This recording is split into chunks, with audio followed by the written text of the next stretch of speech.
नमस्कार आप सभी लोगों को। स्वागत है आप सभी लोगों का फ्यूचर ऑफिसर्स के यूट्यूब प्लेटफॉर्म पे। आपका अपना प्यारा प्लेटफॉर्म जहाँ पे हम निरंतर प्रश्नों का अभ्यास कर रहे हैं, विषयगत रिवीजन कर रहे हैं और वर्तमान में जिस विषय पर हम चर्चा कर रहे हैं वो भारतीय राज्य व्यवस्था।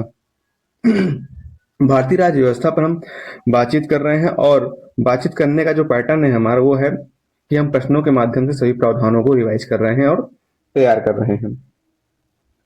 आपकी हमारी बातचीत जो चल रही थी वो भारतीय राज्य व्यवस्था के संविधान के भाग 22 के अनुसार क्रम से आगे बढ़ रही है और हम महत्वपूर्ण प्रावधानों पर प्रश्नों के अभ्यास को आपस में कर रहे हैं, एक दूसरे का हेल्प करते हुए। आप हमारी सहायता कर रहे हैं, प्रश्नों के अभ्यास में हम आपकी सहायता कर रहे हैं। तो इसी क्रम में हम बातचीत कर रहे हैं और अब तक होली के पहले तक हमने संविधान के भाग 10 तक प्रश्नों का अभ्यास कर लिया है। उसके जो महत्वपूर्ण प्रावधान थे उन पर बातचीत कर ली है। उम्मीद करते हैं कि आप लोगों ने उन क्लास को देखा होगा और ये समझा होगा कि ये जो रिवीजन क्रम है, जो रिवीजन यात्रा है वो आपके लिए मदद कर रही है या फिर हेल्पफुल साबित हो रही है।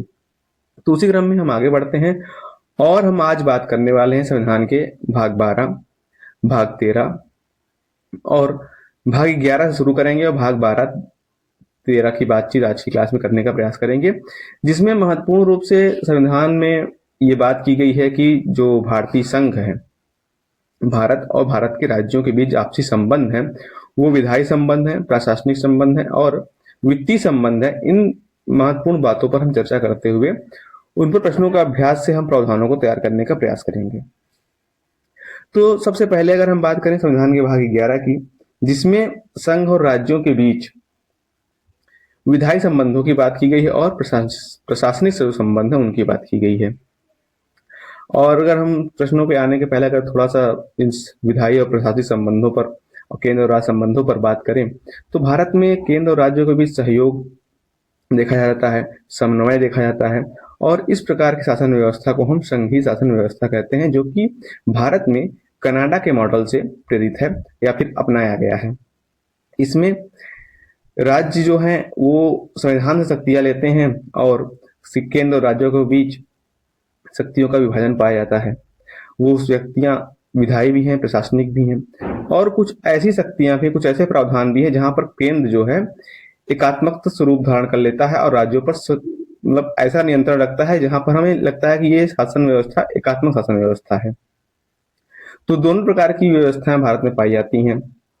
तो इन्हीं संबंधों पर, इन्हीं प्रावधानों को हम देखेंगे कौन कौन से प्रावधान है जहां पर केंद्र जो है एकात्मक स्वरूप धारण कर लेता है, जो ब्रिटेन का मॉडल है, और कहां पर केंद्र और राज्यों के बीच बेहतरीन सहयोग और समन्वय देखने को मिलता है, सहकारी संबंध देखने को मिलते हैं, सहयोगपूर्ण संबंध देखने को मिलते हैं।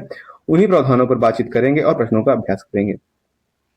हमारा जो प्रश्नों का करने का क्रम है, तैयारी का जो तरीका भी हमने अपनाया है वो है प्रावधान और जो रिवीजन है, जो महत्वपूर्ण तथ्य है उनकी बात हम प्रश्नों में ही करते हुए आगे बढ़ेंगे और प्रश्नों को तैयार करेंगे।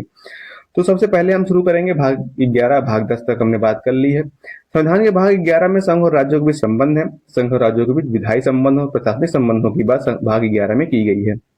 और संविधान के जो भाग 11 के संबंधित अनुच्छेद है वो है अनुच्छेद 245 से अनुच्छेद 263 तक। जो महत्वपूर्ण अनुच्छेद उन्हें आप ध्यान में रखेंगे। अनुच्छेद 245 से अनुच्छेद 263 तक इसमें बातचीत की गई है। तो अब हम प्रश्नों की बात करें तो पहला जो प्रश्न है आपके लिए, पहला प्रश्न है संविधान के भाग 11 के अंतर्गत संघ एवं राज्यों के बीच विधायी शक्तियों के वितरण से संबंधित उपबंध किस अनुच्छेद में निहित है। अर्थात भाग 11 में संघ और राज्यों के संबंधों का विधायी शक्तियों का वितरण है, तो संविधान जो संबंधित अनुच्छेद है वो आपसे पूछा जा रहा है कौन से अनुच्छेद में इस प्रकार के बात की गई है। आपके ऑप्शन है अनुच्छेद 245, अनुच्छेद 246, अनुच्छेद 248, अनुच्छेद 249। कमेंट करके तुरंत बताइए कि किस अनुच्छेद में संविधान के भाग 11 में संघ और राज्यों के बीच विधायी शक्तियों से का जो वितरण है वो प्रावधान किया गया है, संबंधित है। साथियों, संविधान के अनुच्छेद 246 में इस तरह की इस बात की गई है, तो आपका ऑप्शन भी सही जवाब होगा।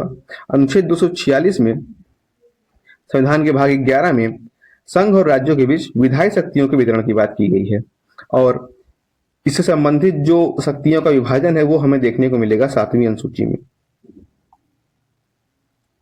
वो देखने को मिलेगा 7वीं अनुसूची में, जिसमें संघ और राज्यों के बीच शक्तियों का वितरण दिया गया है और विषय दिए गए हैं कि कौन से विषय संघ में शामिल होंगे, कौन से राज्य के विषय होंगे, कौन से दोनों के लिए होंगे। तो 3 विषय दिए गए हैं। एक संघ सूची का विषय, इस पर केंद्र कानून बनाएगा और प्रशासन करेगा। दूसरा राज्य सूची का विषय और तीसरा समवर्ती सूची का विषय, जहां पर दोनों कानून बनाने की शक्ति दोनों के पास है, लेकिन केंद्र का कानून मान्य होगा अगर उस विषय पर दोनों राज्य और केंद्र दोनों ने कानून बना लिया है। तो इस प्रकार से जो शक्तियों का विभाजन है वो 7वीं अनुसूची में दिया गया है, उनका जो क्षेत्र है, और जो संबंधित अनुच्छेद है वो है अनुच्छेद 246। आगे बढ़े और प्रश्न संख्या 2 पर हम आते हैं। प्रश्न संख्या 2 कह रहा है कि निम्नलिखित में से कौन सा कथन राज्य सूची पर संसद की विधायी शक्ति के संबंध में सही है। राज्य सूची पर संसद की विधायी शक्ति के संबंध में सही है, ये आपको बताना है। आपके ऑप्शन है केवल राष्ट्रीय आपातकाल में, या फिर दूसरा ऑप्शन है जब राज्यसभा 2/3 बहुमत से प्रस्ताव पारित करे, और तीसरा राष्ट्रपति की अनुशंसा पर, और चौथा ऑप्शन आपकी उपयुक्त सभी। तो राज्य सूची पर संसद कब अपनी विधायी शक्ति का नियंत्रण करती है, कौन कौन से ऐसे प्रावधान हैं जहां पर संसद राज्य सूची के विषय पर कानून बना सकती है, वो आपको बताना है। तो ऑप्शन में जो जितने भी प्रावधान दिए गए हैं उपयुक्त सभी अवस्थाओं में संसद जो है राज्य सूची पर कानून बना सकती है, राज्य सूची के विषय पर कानून बना सकती है। पहला है आपका कि जब राष्ट्रपति राष्ट्रीय आपातकाल का स्थिति हो तो राज्य सूची पर संसद कानून बना सकती है, और या फिर दूसरा ऑप्शन कह रहा है कि राज्यसभा 2/3 बहुमत से प्रस्ताव पारित करे तो भी संसद राज्य सूची पर कानून बना सकती है, और इससे संबंधित जो अनुच्छेद है वो अनुच्छेद 249 है, और राष्ट्रपति की अनुशंसा पर भी संसद राज्य सूची के विषय पर कानून बना सकती है। तो तीनों ऑप्शन सही हैं, तीनों स्टेटमेंट सही हैं, तो ऑप्शन डी आपका सही जवाब होगा। तो सभी स्थितियों में संसद राज्य सूची के विषय पर कानून बना सकती है। आगे बढ़े प्रश्न संख्या 2 पर हम बात करें प्रश्न संख्या 3 पर। संविधान के अंतर्गत राज्यों द्वारा संघीय कानूनों के अनुपालन से संबंधित प्रावधान किस अनुच्छेद में है, ये आपको बताना है। संविधान के अंतर्गत राज्यों द्वारा संघीय कानूनों के अनुपालन से संबंधित प्रावधान किस अनुच्छेद में, ये आपको बताना है। आपके ऑप्शन है अनुच्छेद 256, अनुच्छेद 257, अनुच्छेद 258, अनुच्छेद 263। राज्यों द्वारा संघीय कानूनों के अनुपालन संबंधित कौन सा प्रावधान है, ये आपको बताना है। तो साथियों इस प्रकार से संबंधित जो अनुच्छेद है वो अनुच्छेद 256 है, जिसमें के तहत ये प्रावधान है कि राज्य संघीय कानूनों के अनुपालन को सुनिश्चित करेगा।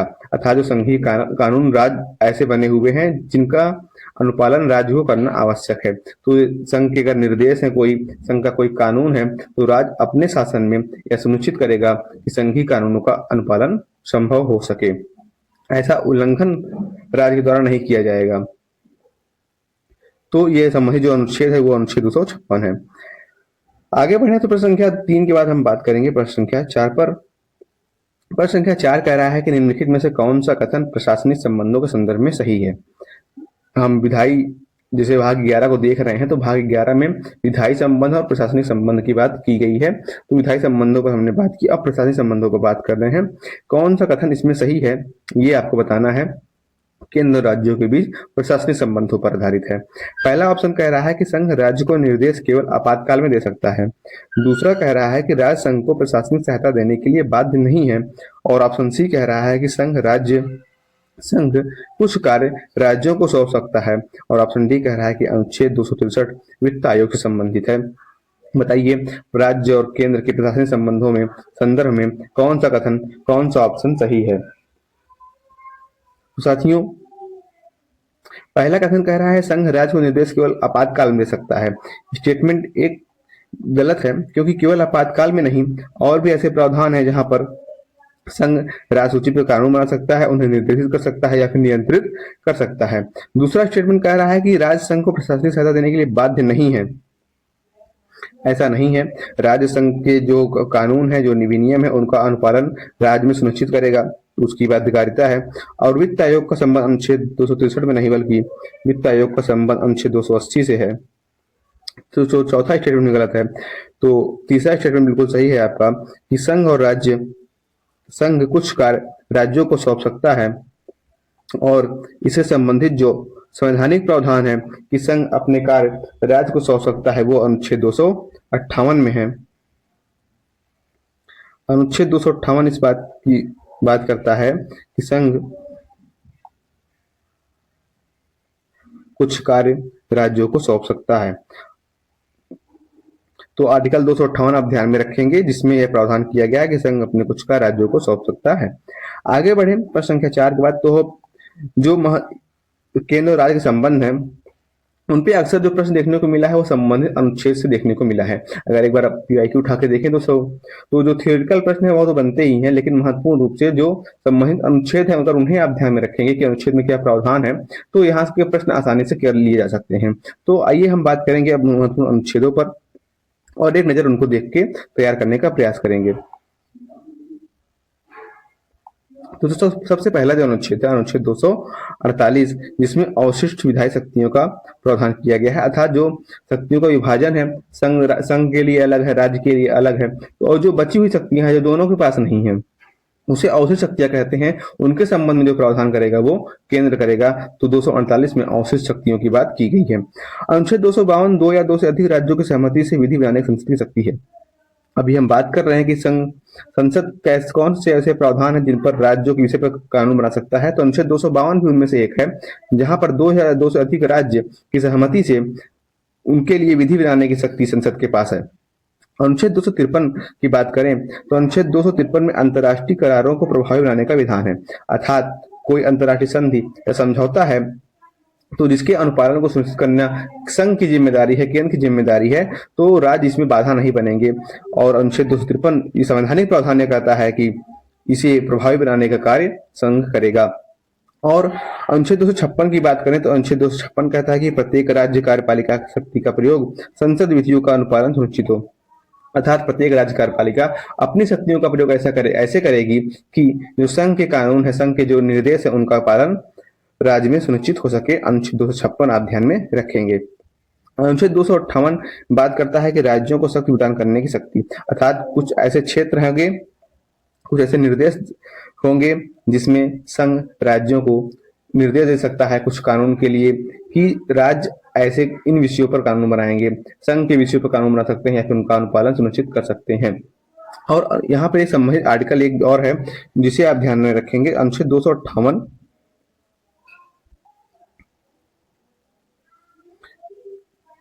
258 का है, जहां पर राष्ट्रपति निर्देश दे सकते हैं कि राज्यपाल को या फिर राज्यपाल की जो संघ राज्य के कानून है, राज्य के जो क्षेत्र है उस पर संघ कानून बना सकता है या फिर उनको अनुपालन को सुनिश्चित कर सकता है। 258 का भी आप ध्यान में रखेंगे। आगे बढ़े तो जो महत्वपूर्ण अनुच्छेद है इस संबंध में, केंद्र और राज्यों के बीच संबंध का, वो अंतर्राज्यीय नदी जल विवाद है, अर्थात दो राज्य आपस में सीमा साझा करते हैं, जलीय सीमा साझा करते हैं, नदियां जो होती हैं साझा नदी तंत्र होता है, तो उसके संबंध में जो प्रावधान है वो अनुच्छेद 262 में है। इस संबंध में कोई विवाद होता है तो अंतर्राज्यीय जल विवाद में यहाँ पर ट्रिब्यूनल का गठन, अधिकरण का गठन कर लिया जाता है और दोनों के लिए समझौता और सहमति बनाने का प्रयास किया जाता है। अनुच्छेद 263 में अंतर्राज्यीय परिषद का प्रावधान है जो कि राष्ट्रपति द्वारा स्थापित किया जाता है। इसमें यह प्रावधान किया गया है कि यह प्रयास किया गया है कि जब राज्यों के बीच कोई किसी विषय पर विवाद उत्पन्न हो, एक या अधिक राज्यों के बीच, तो अंतर्राज्यीय परिषद की व्यवस्था की जाएगी जिसमें राज्यों के मध्य आपसी सहयोग से, आपसी सहमति से समझौते का या फिर विवाद का निस्तारण या समाधान किया जाएगा। तो ये महत्वपूर्ण अनुच्छेद आप ध्यान में रखेंगे। आगे बढ़े तो हम अब संविधान के भाग 12 की बात करेंगे। संविधान के भाग 12 में केंद्र राज्यों के बीच संबंधों की जो वित्तीय स्थिति है, जो वित्तीय संबंध है, उनकी बात की गई है। संविधान में प्रावधान क्या है उसकी बात करें तो संविधान के भाग 12 में वित्त, संपत्ति, संविदाएं और वाद के संबंध में प्रावधान किए गए हैं। और संबंधित अनुच्छेद है उसकी बात करें तो अनुच्छेद 264 से अनुच्छेद 264 से अनुच्छेद 300 का तक के प्रावधान इससे संबंधित हैं। आगे बढ़े तो हम अब वही पैटर्न करेंगे, वही पैटर्न अपनाएंगे कि हम प्रश्नों के माध्यम से संविधान के भाग 12 में जो प्रावधान है, जो महत्वपूर्ण तथ्य है, उन्हें तैयार करने का प्रयास करेंगे। तो आइए प्रश्न करते हैं एक एक कर से। और पहला प्रश्न आपके लिए, संविधान के भाग 12 के अंतर्गत संघ और राज्यों के बीच करों के वितरण से संबंधित प्रावधान किस अनुच्छेद में है? संविधान के भाग 12 को आप ध्यान में रखेंगे, जिसमें संघ और राज्यों के बीच वित्तीय संबंधों की बात की गई है और प्रश्न कह रहा है कि इसके अंतर्गत संघ और राज्यों के बीच करों के वितरण से संबंधित प्रावधान किस अनुच्छेद में है? और आपके ऑप्शन है अनुच्छेद 268, अनुच्छेद 269, अनुच्छेद 277, ऑप्शन डी उपयुक्त सभी। तो साथियों, जो संघ और राज्यों के बीच करों के वितरण से संबंधित प्रावधान है वो अनुच्छेद 268 में भी है, 269 में भी है, 217 में भी है। अच्छा, तीनों ऑप्शन आपके सही हैं, तो ऑप्शन डी आपका सही जवाब होगा कि उपरोक्त सभी में संघ और राज्यों के बीच करों के वितरण से संबंधित प्रावधान किए गए हैं। जैसे कि 268 में यह बात की गई है कि संघ और राज्यों के बीच ऐसे कर हैं जिसमें जो संघ द्वारा लगाए जाते हैं और राज्यों द्वारा संग्रहित किए जाते हैं। अनुच्छेद 269 में इस तरह के प्रावधान हैं जो संघ द्वारा लगाए जाएंगे किंतु राज्यों को सौंप दिए जाएंगे, और अनुच्छेद 270 में ऐसे कर शामिल हैं जो संघ द्वारा लगाए जाते हैं और राज्यों द्वारा उनका विनियोजन किया जाता है। तो इन सभी जो कर हैं, जो सभी अनुच्छेद हैं, इन सब में संघ और राज्यों के बीच करों के वितरण से संबंधित प्रावधान किए गए हैं। तो आर्टिकल 268, 269, 270 इन सभी में ऐसे प्रावधान है, तो इन्हें आप ध्यान में रखेंगे और ऑप्शन डी आपका सही जवाब होगा। आगे बढ़े प्रश्न संख्या 1 के बाद हम बात करेंगे प्रश्न संख्या 2 की। प्रश्न 2 कह रहा है कि निम्नलिखित में से कौन सा कर पूरी तरह से राज्यों को सौंपा गया है यद्यपि इसे संसद द्वारा अधिरोपित किया जाता है? प्रश्न कह रहा है, फिर से पढ़ रहे हैं, आप समझिए प्रश्न को, कि कर जो है पूरी तरह से राज्यों को सौंप दिया जाता है लेकिन इसे लगाया या अधिरोपित संसद द्वारा किया जाता है। आपके ऑप्शन है आयकर, ऑप्शन बी स्टाम्प शुल्क कुछ दस्तावेजों पर, ऑप्शन सी निगम कर, या ऑप्शन डी सीमा शुल्क है। तो कौन सा ऑप्शन आपके सही है बताइएगा। प्रश्न संख्या 2 का सही जवाब आप दीजिएगा।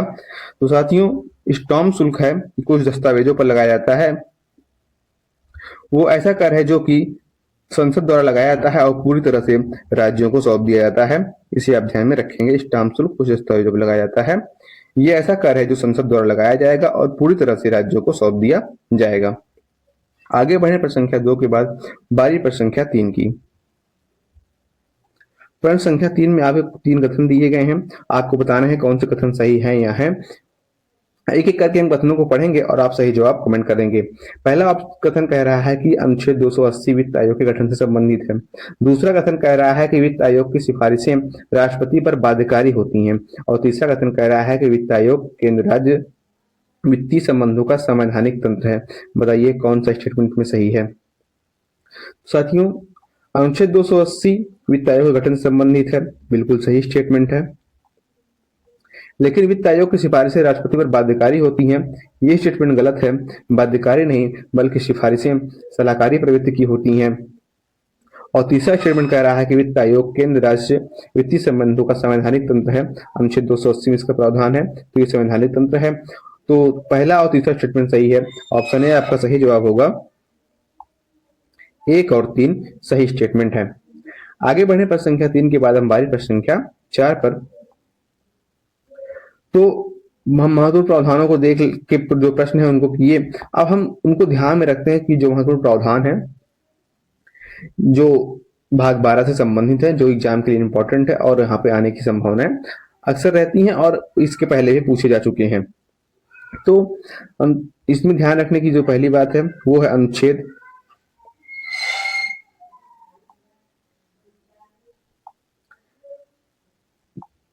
268 आप ध्यान में रखेंगे, जिसमें संघ द्वारा आरोपित किंतु राज्यों द्वारा संग्रहित और उपयोग किए जाने वाले कर का प्रावधान है। अनुच्छेद 269 आप ध्यान में रखेंगे, जिन्हें केंद्र द्वारा आरोपित संग्रहित किंतु राज्यों को दिए जाने वाले कर के संबंध में प्रावधान है। और अनुच्छेद 279 आप ध्यान रखेंगे 279A, जो वस्तु सेवा कर परिषद तथा जीएसटी परिषद से संबंधित है, 101वां कॉन्स्टिट्यूशन अमेंडमेंट है, उसे आप ध्यान में रखेंगे। और अनुच्छेद 280 वित्त आयोग से संबंधित है। तो ये महत्वपूर्ण अनुच्छेद आप ध्यान में रखेंगे। इसकी आगे अगर हम बात करें अब, तो जो केंद्र राज्यों पर महत्वपूर्ण समितियां हैं, यहाँ से अक्सर प्रश्न में देखने को मिलते हैं, तो उन्हें भी आप ध्यान में रखें। उनका नाम और गठन वर्ष आप बिल्कुल ध्यान में रखेंगे। तो पहली महत्वपूर्ण समिति 1969 में गठित की गई राज्य भंडार समिति।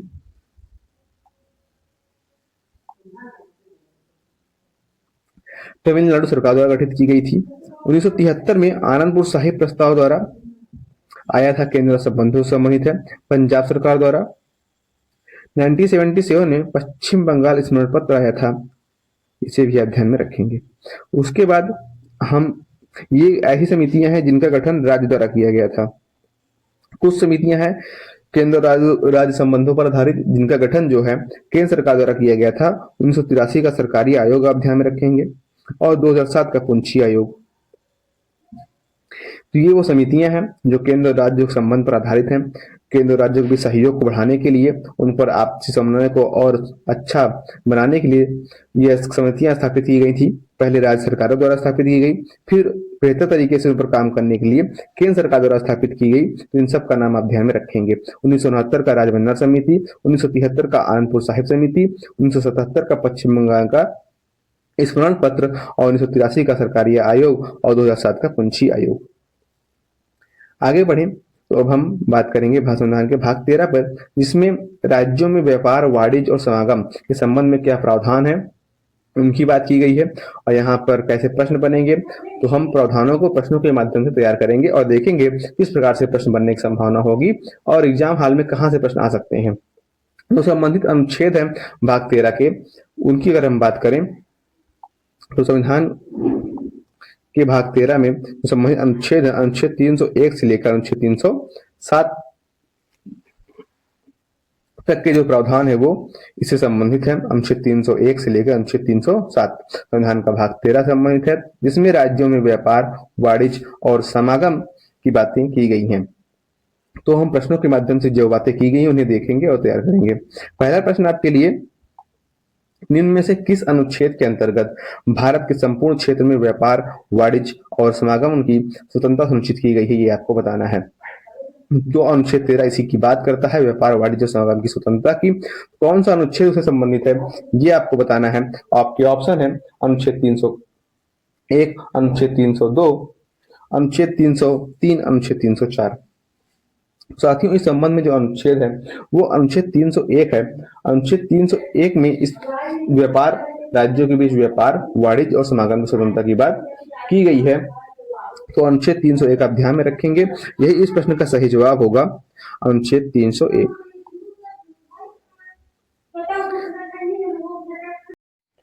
आगे बढ़ते हैं और प्रश्न संख्या 1 के बाद हम प्रश्न संख्या 2 की बात करते हैं। निम्नलिखित में से कौन सा कथन अनुच्छेद 302 के संदर्भ में सही है, ये आपको बताना है। तो अनुच्छेद 301 हमने देखा, उसमें केंद्र और राज्य के बीच राज्यों में व्यापार, वाणिज्य और समागम स्वतंत्रता की बात की गई है। अनुच्छेद 302 में क्या प्रावधान है ये आपको बताना है। आपके ऑप्शन है, केवल राज्य विधानमंडल व्यापार पर प्रतिबंध लगा सकता है। ऑप्शन बी, संसद सार्वजनिक हित में व्यापार की स्वतंत्रता पर प्रतिबंध लगा सकती है। ऑप्शन सी, राष्ट्रपति की पूर्व अनुमति अनिवार्य है।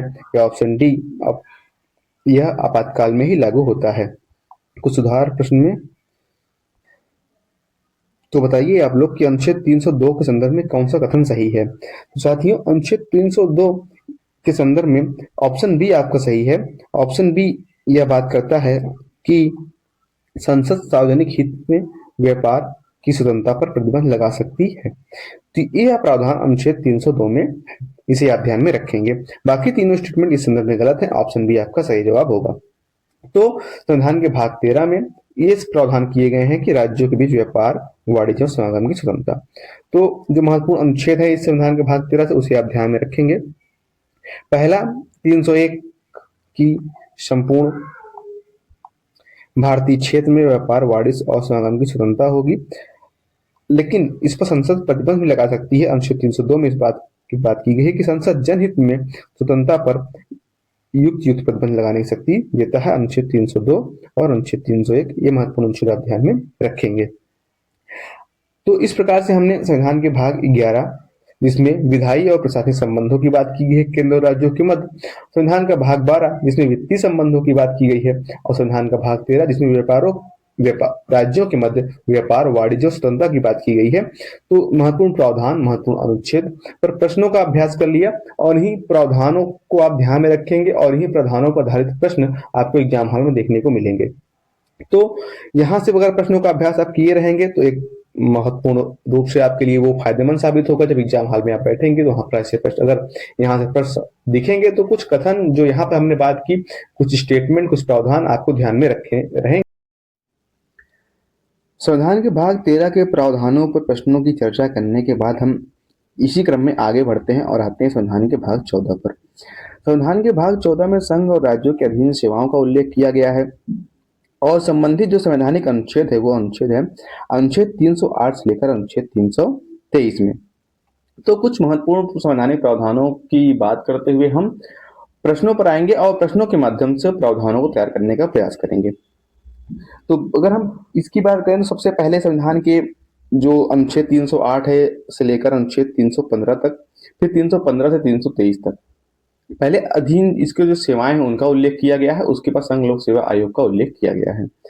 तो महत्वपूर्ण प्रश्नों के माध्यम से ही महत्वपूर्ण प्रावधानों को तैयार करने का प्रयास करते हैं और सबसे पहला प्रश्न आपके लिए है संविधान में कि अनुच्छेद 312 के अंतर्गत अखिल भारतीय सेवाओं के गठन के लिए आवश्यक है। आपके ऑप्शन है लोकसभा की संस्तुति, ऑप्शन बी राष्ट्रपति की स्वीकृति, ऑप्शन सी राज्यसभा का विशेष बहुमत प्रस्ताव या ऑप्शन डी सभी राज्यों की सहमति।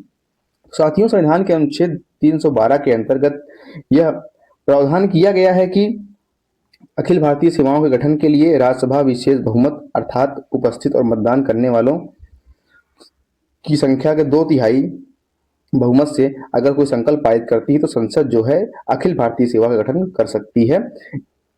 और इस संबंध में जैसे आईएएस और आईपीएस की सेवाएं से आप परिचित हैं। तो 312 के अंतर्गत जो अखिल भारतीय सेवाओं का गठन है उसके लिए आवश्यक है राज्यसभा का विशेष बहुमत प्रस्ताव। तो ऑप्शन सी आपका सही जवाब होगा, राज्यसभा का विशेष बहुमत प्रस्ताव। आगे बढ़े तो प्रश्न संख्या 1 के बाद हम बात करें प्रश्न संख्या 2 की। प्रश्न संख्या 2 कथन आधारित प्रश्न है। 2 कथन दिए गए हैं, आपको बताना है कि कौन से कथन सही है और कौन से कथन गलत है। कथन 1 कह रहा है कि संघ लोक सेवा आयोग के अध्यक्ष और सदस्यों की नियुक्ति राष्ट्रपति द्वारा की जाती है। कथन 2 कह रहा है कि राज्य लोक सेवा आयोग के अध्यक्ष और सदस्यों की नियुक्ति राज्यपाल द्वारा की जाती है। उपयुक्त कथन में से कौन सा कथन सही है या है ये आपको बताना है। आपके ऑप्शन है केवल 1, केवल 2, या ऑप्शन सी 1 और 2 दोनों, या ऑप्शन डी न तो 1 और न ही 2।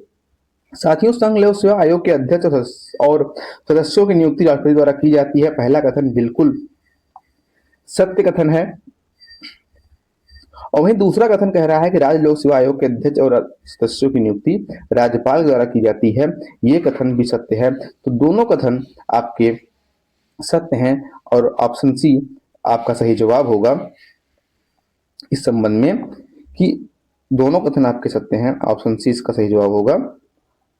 अगर हम यहाँ बात कर रहे हैं अध्यक्ष और सदस्यों की नियुक्ति की तो साथ ही उनके पद मुक्ति की भी बात कर लें तो संघ लोक सेवा आयोग के अध्यक्ष और सदस्यों की नियुक्ति राष्ट्रपति द्वारा की जाती है और वे अपना त्यागपत्र भी राष्ट्रपति को देंगे और उनकी जो पद मुक्ति है, उन्हें पद से हटाने की जो प्रक्रिया है वो भी राष्ट्रपति द्वारा की जाती है, अर्थात उन्हें पद से हटाया राष्ट्रपति के द्वारा जाएगा, वो भी सुप्रीम कोर्ट के जांच के आधार पर। लेकिन जो राज्य लोक सेवा आयोग के सदस्य और अध्यक्ष है उनकी नियुक्ति तो राज्यपाल द्वारा की जाती है, लेकिन जो हटाया जाता है या फिर उनकी जो हटाने की प्रक्रिया है उसके लिए राष्ट्रपति जिम्मेदार हैं, न कि राज्यपाल। तो पद मुक्ति के संबंध में भी आप प्रावधानों को याद रखेंगे कि संघ लोक सेवा आयोग और राज्य लोक सेवा आयोग में क्या अंतर है। वहां पर अध्यक्ष और सदस्यों की नियुक्ति और पदमुक्ति दोनों के लिए राष्ट्रपति हैं, जबकि राज्य लोक सेवा आयोग में अध्यक्ष और सदस्य की नियुक्ति के लिए राज्यपाल, जबकि उनकी पदमुक्ति के लिए राष्ट्रपति जिम्मेदार हैं। तो इस प्रकार से प्रश्न का सही जवाब 1 और 2, यहाँ पर दोनों स्टेटमेंट नियुक्ति से संबंधित थे और दोनों सही हैं। आगे बढ़ते हैं प्रश्न संख्या 2 के बाद हम आते हैं प्रश्न संख्या 3 पर। यहाँ भी कथन आधारित प्रश्न है और पहला कथन कह रहा है कि यूपीएससी का अध्यक्ष सेवानिवृत्त होने के बाद किसी अन्य सरकारी पद पर नियुक्त हो सकता है और दूसरा कथन कह रहा है कि यूपीएससी का अध्यक्ष सदस्य अध्यक्ष के रूप में पुनः नियुक्त हो सकता है। साथियों, संघ लोक सेवा आयोग के जो अध्यक्ष होते हैं वे सेवानिवृत्त के बाद अन्य किसी सरकारी पद, चाहे वो भारत सरकार के अधीन हो या राज्य सरकार के अधीन हो, किसी भी पद के लिए पुनर्नियुक्त या किसी अन्य नियोजन से संबंधित नहीं हो सकते, बल्कि जो सदस्य है वो अध्यक्ष के रूप में नियुक्त हो सकता है या फिर राज्य लोक सेवा आयोग के अध्यक्ष के रूप में नियुक्त हो सकता है। तो दूसरा स्टेटमेंट तो सही है लेकिन पहला स्टेटमेंट गलत है। यूपीएससी के अध्यक्ष सेवानिवृत्ति के बाद अन्य सरकारी पद पर नियुक्त नहीं हो सकते। तो ऑप्शन बी आपका सही जवाब होगा। केवल 2 यहाँ सही है, दूसरा स्टेटमेंट आपका सही है। और अन्य महत्वपूर्ण प्रावधानों की अगर हम बात करें इस संबंध में कि सेवानिवृत्ति कब होती है, इनका कार्यकाल कितने वर्ष का होता है, तो यूपीएससी के अध्यक्ष और सदस्य जो हैं उनके कार्यकाल की बात करें तो उनका जो कार्यकाल है, तो यूपीएससी के अध्यक्ष और सदस्य की जो कार्यकाल है वो 6 वर्ष या वो कंप्लीट कर ले या वो 65 वर्ष की आयु कंप्लीट कर ले, ये उनके संबंध में उनकी तब वो पदमुक्त हो जाते हैं या फिर उनका सेवानिवृत्ति की अवधि समाप्त हो जाती है। आगे बढ़े प्रश्न संख्या 3 के बाद हम बात करें प्रश्न संख्या 4 पर। प्रश्न संख्या 4 भी कथन आधारित प्रश्न है। यहाँ पे 2 कथन दिए गए हैं और आपको सही उत्तर बताना है। कथन 1 कह रहा है कि यूपीएससी के अध्यक्ष और सदस्यों को केवल राष्ट्रपति द्वारा हटाया जा सकता है, और दूसरा कथन कह रहा है कि हटाने की प्रक्रिया में सर्वोच्च न्यायालय की जांच आवश्यक है। अभी इसी की बात हम आगे कर रहे थे कि यहाँ पर दोनों स्टेटमेंट फिर आपके सही हैं कि यूपीएससी के अध्यक्ष और सदस्यों को केवल राष्ट्रपति द्वारा हटाया जा सकता है और हटाने की प्रक्रिया में सर्वोच्च न्यायालय की जांच आवश्यक है। तो दोनों स्टेटमेंट सही हैं। ऑप्शन सी आपका सही जवाब होगा। 1 और 2 दोनों स्टेटमेंट यहाँ पर आपके सही हैं। और वहीं राज्य लोक सेवा आयोग संबंध में हमने बात की कि उनकी नियुक्ति तो राज्यपाल द्वारा की जाती है, लेकिन पदमुक्ति के लिए राष्ट्रपति ही जिम्मेदार हैं, इसे भी आप ध्यान में रखेंगे। प्रश्न संख्या 4 के बाद आगे बढ़े प्रश्न संख्या 5 पर। तो संघ लोक सेवा आयोग और राज्य लोक सेवा आयोग का सब प्रावधान जो है संविधान में है, लेकिन संयुक्त लोक सेवा आयोग का भी प्रावधान करने की जो शक्ति है वो संसद को दी गई है। संविधान में संयुक्त लोक सेवा आयोग के संबंध में प्रावधान नहीं है, बल्कि इस संबंध में प्रावधान कर सकती है संसद, ऐसा प्रावधान उल्लेखित किया गया है। तो उस संबंध में आपको विचार करना है और असत्य कथन चुनना है। प्रश्न संख्या 5 में 4 कथन दिए गए हैं ऑप्शन के रूप में, और आपको बताना है संयुक्त लोक सेवा आयोग के संबंध में कौन सा कथन असत्य है। पहला कथन कह रहा है कि इसका गठन 2 या अधिक राज्यों के लिए किया जाता है, और बी कह रहा है कि यह एक संवैधानिक संस्था है। सी कह रहा है कि इसका गठन संसद द्वारा किया जाता है, और डी कह रहा है कि सदस्यों की नियुक्ति और बर्खास्त राष्ट्रपति द्वारा किया जाता है। तो साथियों, संयुक्त लोक सेवा आयोग के संबंध में जो असत्य कथन है वो यह है कि यह एक संवैधानिक संस्था है। साथियों, यह एक संवैधानिक संस्था नहीं है, बल्कि यह एक सांविधिक संस्था है। तो इसे आप ध्यान में रखेंगे। यह एक संवैधानिक संस्था नहीं, बल्कि संसद द्वारा इसे गठित किया जाता है राज्य विधानमंडल के आग्रह पर। तो यह एक सांविधिक संस्था है। तो ये कथन इसके संबंध में असत्य हो जाएगा। बाकी जो कथन दिए गए हैं संयुक्त लोक सेवा आयोग के संबंध में सत्य हैं, इन्हें आप ध्यान में रखेंगे। आगे बढ़े प्रश्न संख्या 5 के बाद अगर हम महत्वपूर्ण प्रावधान एक तथ्य की बात करें जिसे आप ध्यान रखना आवश्यक है आपके लिए एग्जाम के लिए। केंद्रीय लोक सेवा आयोग का गठन 1926 में 1919 के अधिनियम के तहत किया गया था, और इसके संबंध में एक आयोग की भी चर्चा मिलती है मॉडर्न हिस्ट्री के प्रश्नों में, आप उसको देख लेंगे। ली आयोग आप ध्यान में रखेंगे 1926 में उसका गठित किया गया था, और उसी की सिफारिश पर केंद्रीय लोक सेवा आयोग का गठन पहली बार 1919 के अधिनियम के तहत आधुनिक भारत में किया गया था। आगे बढ़ते हैं तो संविधान के भाग 14 जिसमें संघ और के अधीन और राज्यों के अधीन सेवाओं की बात की गई है, उस पर आधारित प्रश्नों के बाद उन पर प्रावधानों को तैयार करने के बाद अब बारी संविधान के भाग 14 का की चर्चा करने की, उसके प्रावधानों पर आधारित प्रश्नों पर अभ्यास करने की। संविधान के भाग 14 का में अधिकरण की व्यवस्था है। यह मूल संविधान में नहीं था, बाद के दिनों में इसकी व्यवस्था की गई। अधिकरण का आशय क्या है, पहले उसकी हम बात करें, थोड़ा चर्चा करने के बाद हम प्रश्नों पर आते हैं कि अधिकरण न्यायिक कार्यवाही करता है, लेकिन यह नियमित अदालत का भाग नहीं है, बल्कि जो संबंधित अनुच्छेद है, अनुच्छेद 323 का और 323 ख के प्रावधानों के अनुसार संसद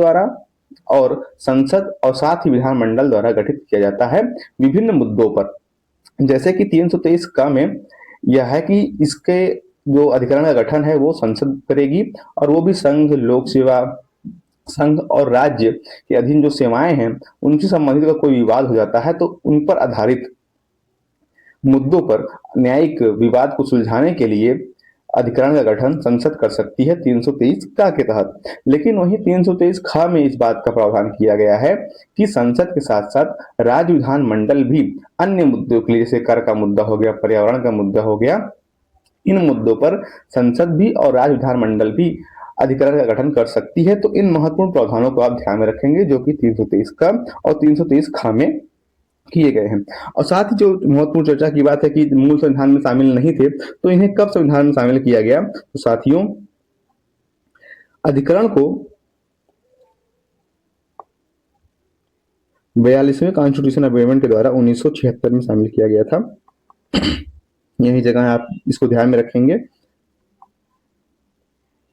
अब हम प्रश्नों पर आते हैं, और जो महत्वपूर्ण यहाँ से प्रश्न पूछे जा चुके हैं उन्हीं पर आधारित प्रश्न है, पीवाईक्यू बेस्ड क्वेश्चन है। दो स्टेटमेंट दिया है और आपको बताना है कौन से स्टेटमेंट सही है। निम्न कथनों पर विचार कीजिए। पहला कथन है, केंद्रीय प्रशासनिक अधिकरण कैट केंद्र सरकार के कर्मचारियों के विवादों की सुनवाई करता है। और दूसरा कथन है कि कैट की स्थापना संसद द्वारा की जाती है। तो दोनों स्टेटमेंट यहाँ पर बिल्कुल सही है। केंद्रीय प्रशासनिक अधिकरण की जो मुख्य कार्य है वो सरकार के कर्मचारियों के बीच उनकी जो सेवा शर्त, पेंशन और नियुक्ति के संबंध में अगर विवाद हो जाता है तो उन पर सुनवाई का कार्य केंद्रीय प्रशासनिक अधिकरण करता है। और कैट की जो स्थापना है संसद द्वारा की जाती है और 1985 में इसकी स्थापना की गई थी, इसे भी आप ध्यान रखेंगे। 1985 में केंद्रीय प्रशासनिक अधिकरण की स्थापना की गई थी। यहाँ पर दोनों स्टेटमेंट सही है, पहला भी सही है, दूसरा भी सही है। तो ऑप्शन सी आप इस प्रश्न का सही जवाब होगा। दोनों स्टेटमेंट यहाँ पर सही हैं। आगे बढ़ें तो प्रश्न संख्या 2 पर हम आते हैं, और प्रश्न संख्या 2 कह रहा है कि निम्न में से कौन सा कथन असत्य है, ये आपको बताना है। कथन 1 कह रहा है कि राज्य सरकार की विशेष मांग पर केंद्र राज्य प्रशासनिक अधिकरण को गठित कर सकता है। कथन बी कह रहा है कि यह राज्य सरकार के कर्मचारियों की भर्ती और सेवा मामलों को देखता है। कथन सी कह रहा है कि अधिकरण के अध्यक्ष व सदस्यों की नियुक्ति राज्यपाल द्वारा की जाती है। और कथन डी कह रहा है, ऑप्शन डी है आपका, 2 या अधिक राज्यों के लिए संयुक्त अधिकरण की स्थापना की जा सकती है। तो कौन सा कथन अधिकरण के संबंध में असत्य है, ये आपको बताना है। साथियों, अधिकरण के अध्ययन के संबंध में अगर हम बात करें तो पहला स्टेटमेंट बिल्कुल सत्य है कि राज्य की विशेष मांग पर केंद्र राज्य प्रशासनिक अधिकरण को गठित कर सकता है। जिस प्रकार से केंद्रीय प्रशासनिक अधिकरण की बात की गई है, उसी प्रकार से राज्य प्रशासनिक अधिकरण को भी गठित किया जा सकता है। वहीं दूसरा ऑप्शन कह रहा है कि यह राज्य सरकार के कर्मचारियों की भर्ती और सेवा मामलों को देखता है। ये स्टेटमेंट भी सही है। वहीं अधिकरण के अध्यक्ष और सदस्यों की नियुक्ति राज्यपाल द्वारा किया जाता है, ये स्टेटमेंट गलत है। अधिकरण के अध्यक्ष व सदस्यों की नियुक्ति राष्ट्रपति द्वारा की जाएगी, इसे आप ध्यान में रखेंगे। और चौथा ऑप्शन भी सही है। तो इसमें असत्य पूछा था, तो ऑप्शन सी आपका सही जवाब होगा। सी जो कथन ऑप्शन है वो गलत है। अधिकरण के अध्यक्ष व सदस्यों की जो नियुक्ति है वो राज्यपाल के द्वारा नहीं बल्कि राष्ट्रपति के द्वारा की जाती है। तो ऑप्शन सी आपका सही जवाब होगा इस प्रश्न का। आगे बढ़ते हैं प्रश्न संख्या 2 के बाद। अब हम संविधान के भाग 15 पे आते हैं। अधिकरण के संबंध में और जो महत्वपूर्ण बातें आप ध्यान में रखनी होंगी, जैसे हमने 323 ख में बात की कि अन्य मुद्दों पर अधिकरण का गठन किया जाता है, तो इस संबंध में एनजीटी का प्रावधान है, अर्थात राष्ट्रीय हरित अधिकरण। उसके बाद आर्म फोर्स पर आधारित अधिकरण की बात की जाती है, एएफटी का भी प्रावधान है। तो इनका गठन किया गया है। 2007 में एएफटी का गठन किया गया था और 2010 में एनजीटी का गठन किया गया था, इन्हें भी आप ध्यान में रखेंगे। फिर हम बात करते हैं संविधान के भाग 15 पर, और यह बहुत ही महत्वपूर्ण प्रावधान है और निरंतर चर्चा में भी बना हुआ है। संविधान के भाग 15 में निर्वाचन का प्रावधान है, जो संबंधित अनुच्छेद है इसमें संविधान में दिया गया है वो है अनुच्छेद 324 से अनुच्छेद 329 तक। तो संविधान के अनुच्छेद 324 से लेकर अनुच्छेद 329 तक के जो महत्वपूर्ण प्रावधान निर्वाचन आयोग से संबंधित हैं, उन्हीं प्रावधानों पर आधारित प्रश्नों के अभ्यास से हम उन्हें तैयार करने का प्रयास करेंगे। हाल ही में चर्चा में रहा भी है और यहाँ से अधिकतर हमको प्रश्न देखने को मिलते हैं। तो ये महत्वपूर्ण भाग है संविधान का भाग 15, जिसमें निर्वाचन की बात की गई है। तो कौन कौन से महत्वपूर्ण प्रावधान हैं, उन पर आधारित प्रश्नों के अभ्यास से ही हम उनको तैयार करेंगे। तो पहला प्रश्न आपके लिए, निम्न कथनों पर विचार करना है। स्टेटमेंट का प्रश्न है, 2 कथन आपको दिए हैं, आपको बताना है कौन सा सही है तो पहला कथन है निर्वाचन आयोग एक बहुसदस्यीय संवैधानिक संस्था है। दूसरा कथन है संविधान में निर्वाचन आयुक्तों की संख्या निश्चित की गई है। सही उत्तर चुनिए। आपके ऑप्शन है केवल एक, ऑप्शन बी केवल दो, ऑप्शन सी एक और दो दोनों, या ऑप्शन डी न तो एक और न ही दो। साथियों, निर्वाचन आयोग एक बहुसदस्यीय संवैधानिक निकाय है वर्तमान में, बिल्कुल सही कथन है। लेकिन संविधान में निर्वाचन आयुक्तों की संख्या निश्चित की गई है, ये स्टेटमेंट गलत है। क्योंकि संविधान की में यह प्रावधान किया गया है कि निर्वाचन आयोग की संरचना कैसी होगी, इसकी जिम्मेदारी राष्ट्रपति के पास है, न कि उनकी संख्या निश्चित की गई है। और समय समय पर, बहुत समय तक, लगभग 1989 तक निर्वाचन आयोग एक सदस्यीय संस्था थी, लेकिन 1990 के बाद से निर्वाचन आयोग 3 सदस्यीय संस्था है। और वर्तमान में निर्वाचन आयोग में 3 सदस्य हैं, एक मुख्य निर्वाचन आयुक्त, उसके बाद 2 अन्य निर्वाचन आयुक्त। तो इस प्रकार से पहला स्टेटमेंट आपका सही होगा, निर्वाचन आयोग एक बहुत सदस्यीय संवैधानिक निकाय है। लेकिन दूसरा स्टेटमेंट गलत है, निर्वाचन आयोग की संख्या संविधान में निश्चित नहीं की गई है। तो ऑप्शन बी, ऑप्शन ए आपका सही जवाब होगा, केवल एक स्टेटमेंट इसमें सही है।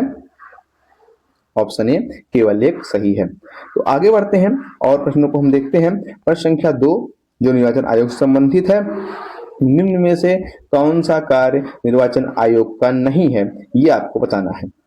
तो अनुच्छेद 324 में निर्वाचन आयोग की संरचना की बात की गई, उसके कार्यों की बात की गई है। तो आपको बताना है कि कौन से कार्य निर्वाचन आयोग का नहीं है। आपके ऑप्शन है ए संसद एवं राज्य विधानसभाओं का चुनाव कराना, ऑप्शन बी राष्ट्रपति एवं उपराष्ट्रपति के चुनाव कराना, ऑप्शन सी पंचायत एवं नगर निकाय चुनाव कराना, ऑप्शन डी निर्वाचन क्षेत्रों का परिसीमन करना।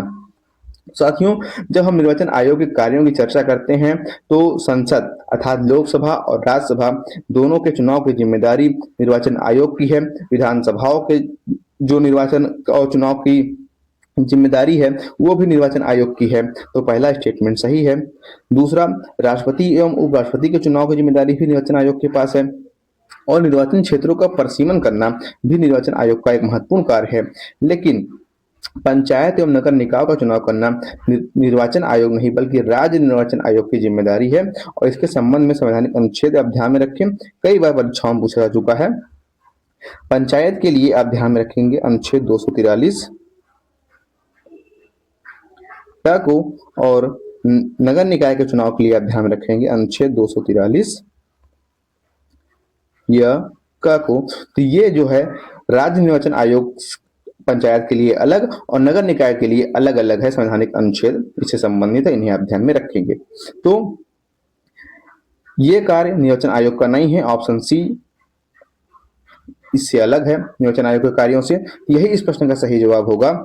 पंचायत और नगर निकाय चुनाव कराना राज्य निर्वाचन आयोग की जिम्मेदारी है, न कि निर्वाचन आयोग की, जो कि अनुच्छेद 324 के तहत है। तो बाकी 3 स्टेटमेंट निर्वाचन आयोग के महत्वपूर्ण कार्य हैं, उन्हें आप ध्यान में रखेंगे। आगे बढ़ते हैं। निर्वाचन आयोग संबंधित प्रश्न संख्या 2 के बाद निर्वाचन आयोग संबंधित प्रश्न संख्या 3 स्टेटमेंट का प्रश्न है। 2 स्टेटमेंट दिए हैं और आपको बताना है कौन सा स्टेटमेंट सही और कौन सा स्टेटमेंट गलत है। स्टेटमेंट 1 कह रहा है कि आदर्श आचार संहिता का संवैधानिक उल्लेख भाग 15 में किया गया है, और स्टेटमेंट 2 कह रहा है कि इसका प्रवर्तन निर्वाचन आयोग द्वारा किया जाता है। आचार संहिताएं क्या होती हैं साथियों? तो जब चुनाव की अधिसूचना जारी की जाती है निर्वाचन आयोग के द्वारा, तो उसी समय कुछ दिशा निर्देश भी जारी किए जाते हैं उम्मीदवारों के लिए, मतदान केंद्रों के लिए, राजनीतिक पार्टियों के लिए, सत्ता में जो राजनीतिक दल हैं उनके लिए। ये कुछ नैतिक निर्देश जारी किए जाते हैं, उसे ही आचार संहिता कहते हैं।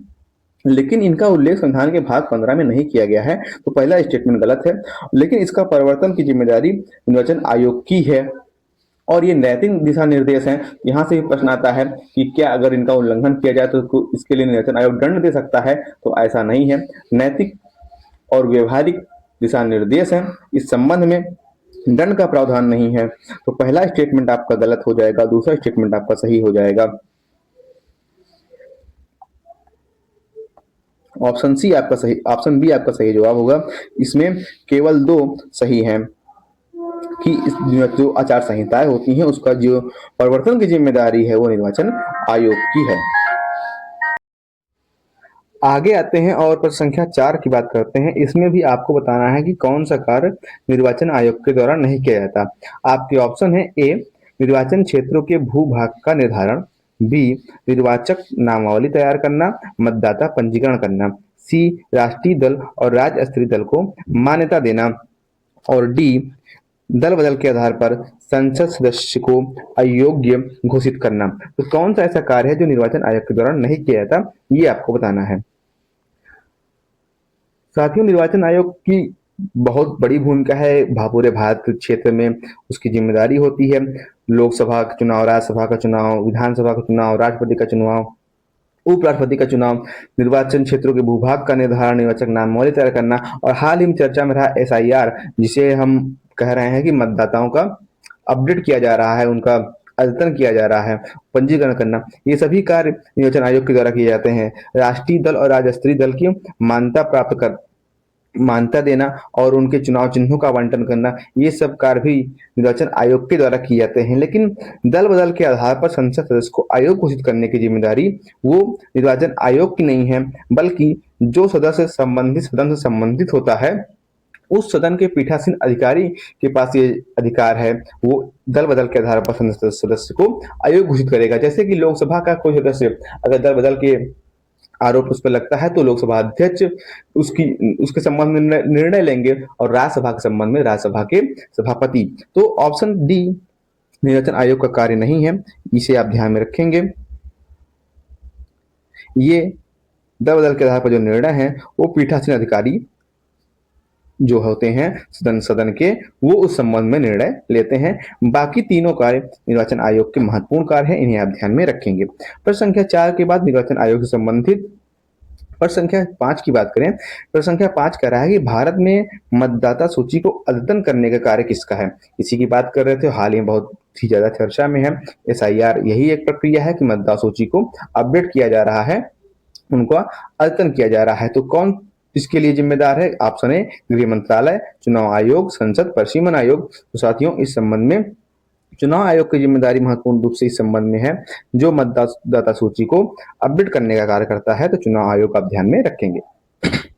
आगे बढ़ते हैं, प्रश्न संख्या 5 के बाद प्रश्न संख्या 6 पे आते हैं।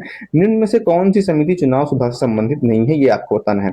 चुनाव सुधार के संबंध में महत्वपूर्ण रूप से समय समय पर कई समितियां गठित की गई। तो उस संबंध में 4 ऑप्शन में आपको दिया गया है, तारकुंडे समिति, गोस्वामी समिति, इंद्रजीत समिति, अशोक मेहता समिति। आपको बताना है कौन सी समिति चुनाव सुधार से संबंधित नहीं है। तो साथियों, पंचायत जो संविधान के भाग 9 में था, उसको अध्ययन के दौरान हमने देखा था कि अशोक मेहता जो समिति है उसका संबंध पंचायती राज व्यवस्था से है। तो ऑप्शन डी आप चुनाव सुधार संबंधित नहीं है, यही इस प्रश्न का सही जवाब होगा। और बाकी 3 समितियां आप ध्यान में रखेंगे। बाकी 3 समितियां आप ध्यान में रखेंगे जो है तारकुंडे समिति, गोस्वामी समिति, इंद्रजीत समिति, इन तीनों का संबंध चुनाव सुधार से संबंधित है। आगे बढ़े प्रश्न संख्या 6 पर, चुनाव आयोग से संबंधित प्रश्न संख्या 7, निम्न में से कौन वर्तमान में भारत के मुख्य चुनाव आयुक्त के पद पर है। व्यापकरण के साथ साथ ही भारतीय राज्य व्यवस्था का प्रश्न भी है कि वर्तमान में भारत के मुख्य चुनाव आयुक्त कौन है। आपके ऑप्शन है तुहिनकांत पांडे, राजीव कुमार, ज्ञानेश कुमार, संजय मल्होत्रा। साथियों, वर्तमान में जो भारत के मुख्य चुनाव आयुक्त हैं वो हैं ज्ञानेश कुमार। और जैसे कि हमने बात किया कि वर्तमान में जो चुनाव आयोग संस्था है वो 3 सदस्यीय संस्था है। तो ज्ञानेश कुमार जी के साथ साथ ही डॉक्टर सुखबीर सिंह संधू और विवेक जोशी चुनाव आयुक्त हैं और मुख्य चुनाव आयुक्त जो है वो ज्ञानेश कुमार है। ऑप्शन सी आपका प्रश्न का सही जवाब होगा, ज्ञानेश कुमार आप ध्यान में रखेंगे। आगे बढ़ते हैं प्रश्न संख्या 7 के बाद। अब हमने चुनाव जो निर्वाचन संस्था है, चुनाव आयोग संस्था है, संविधान के भाग 15 के महत्वपूर्ण प्रावधानों पर चर्चा की। और भी महत्वपूर्ण चीजें आपको ध्यान में रखने से 326 आपको ध्यान में रखना है आर्टिकल, जो कि मतदान का अधिकार प्रदान करता है, अर्थात मतदान का अधिकार एक संवैधानिक अधिकार है, इसे भी आप ध्यान में रखेंगे। तो इस प्रकार से भाग 14 का अधिकरण और भाग 15 निर्वाचन संबंधित प्रावधानों पर हमने चर्चा की। उनके जो प्रश्न बन सकते हैं, जो प्रश्न ऐसे प्रश्न बनाए गए हैं जो कि हमें प्रावधान को ध्यान में रखते हैं और उनको तैयार करने में मदद करते हैं। उसके बाद अब आगे बढ़ते हैं संविधान के भाग 15 के बाद संविधान के भाग 16 पर। तो इस प्रकार से हमारी जो प्रश्न श्रृंखला है वो चल रही है, प्रावधानों को हम तैयार करते हुए आगे बढ़ रहे हैं। तो अभी तक हमने भाग 16 तक, भाग 15 तक जो बात की, तो इसके संबंध में आपका क्या विचार है कि ये जो प्रश्नों की श्रृंखला चल रही है आपके तैयारी में किसी प्रकार से मदद कर रहा है या नहीं? साथियों, प्रश्नों का अभ्यास के क्रम में हमें इस बात पर विचार ही नहीं करना चाहिए कि ये हमारे लिए लाभदायक है या हानिकारक है, क्योंकि ज्यादा जितना भी हम प्रश्नों का अभ्यास कर रहे हैं, ज्यादा से ज्यादा प्रश्नों का अभ्यास हमें करना चाहिए और इस विषय में विचार करना ही नहीं चाहिए कि हमें टेलीग्राम चैनल पर। तो प्रश्नों का अभ्यास करना कहीं भी आपके लिए नुकसानदेह नहीं है। प्रश्नों के अभ्यास करना और पढ़ना और रिवीजन करना, इन दोनों में अंतर क्या होगा, इसकी अगर हम थोड़ा सा अगर बात करें अपने अनुभव के हिसाब से, कि जब आप लगातार पढ़ते रहते हैं और रिवीजन करते रहते हैं, आप एकदम कॉन्फिडेंस में रहते हैं कि सारी चीजें मेरी तैयार हैं, सारी चीजें मैंने पढ़ रखी हैं। लेकिन प्रश्नों का अभ्यास में थोड़ी कमी अगर रह जाती है, एग्जाम हाल में क्या होगा, आपके प्रश्न आपके सामने आएंगे, जो प्रश्न में लिखा रहेगा वो भी आपको पता रहेगा, आप उससे परिचित रहेंगे, लेकिन सही आंसर का चुनाव करने में, सही ऑप्शन का चुनाव करने में, सही विकल्प का चुनाव करने में आपको कॉन्फिडेंस नहीं आएगा। आप गोला भर देंगे आपको, लेकिन अंदर से ये लगेगा कि ये सही है या नहीं। लेकिन जब आप पढ़ने के साथ, रिवीजन करने के साथ, एग्जाम के पहले ही इतने सारे प्रश्नों का अगर अभ्यास कर लेते हैं, सभी महत्वपूर्ण प्रावधान, सभी महत्वपूर्ण तथ्य बार बार आप प्रश्नों के रूप में आपके सामने आते हैं, तो फिर एग्जाम हॉल में वो कॉन्फिडेंस रहेगा कि हम जो विकल्प का चुनाव कर रहे हैं वही एकदम सत्य है। उसके पूर्व तक ये रहता है कि हमने प्रावधानों को पढ़ा है, हमने रिवीजन किया है, हमने कई बार एनसीईआरटी पढ़ी है, कई बार नोट्स पढ़े हैं, लेकिन एग्जाम हॉल में ये रहेगा कि जो प्रश्न के रूप में आपके कथन स्टेटमेंट मिलान करने के लिए कुछ भी सामने आता है, तो आपको लगेगा कि यार हमने कहीं तो देखा है इसे, कहीं तो पढ़ा है इसे, लेकिन इसमें से सबसे सही विकल्प कौन सा है, इसका चुनाव करने में हमें तकलीफ होती है। ये मेरा स्वयं का अनुभव है। लेकिन जब हम लगातार प्रश्नों का अभ्यास करते रहते हैं, जिस चीज के माध्यम से, टेलीग्राम चैनल के माध्यम से, यूट्यूब चैनल के माध्यम से, तो वो कॉन्फिडेंस डेवलप होता है। जब एग्जाम हॉल में प्रश्न आपके सामने आएंगे, तो आप प्रावधानों को देखेंगे, स्टेटमेंट को पढ़ेंगे, मिलान करने के प्रश्न होंगे, तो आप सही उत्तर तक आसानी से पहुंच जाएंगे और सही विकल्प का चुनाव करके आएंगे, सही गोला भर के आएंगे, और फिर वो आपका भरा हुआ गोला आपको वो कॉन्फिडेंस देगा कि इस बार मेरा ये वाला प्रश्न सही ही होना है। तो इस प्रकार से प्रश्नों का अभ्यास हमारे लिए महत्वपूर्ण होता है और हमारे एग्जाम में की तैयारी में मददगार साबित होता है। अब आते हैं अपने, हम जिस जो चर्चा कर रहे हैं संविधान के भाग 16 पर, भाग 15 तक के प्रश्नों का अभ्यास हमने किया, उसके महत्वपूर्ण प्रावधानों को हमने समझने का प्रयास किया। भाग 16 में क्या बात की गई है, भाग 16 में कुछ वर्गों के संबंध में विशेष उपबंध किए गए हैं और ये उपबंध संविधान के अनुच्छेद 330 से लेकर अनुच्छेद 342 तक है।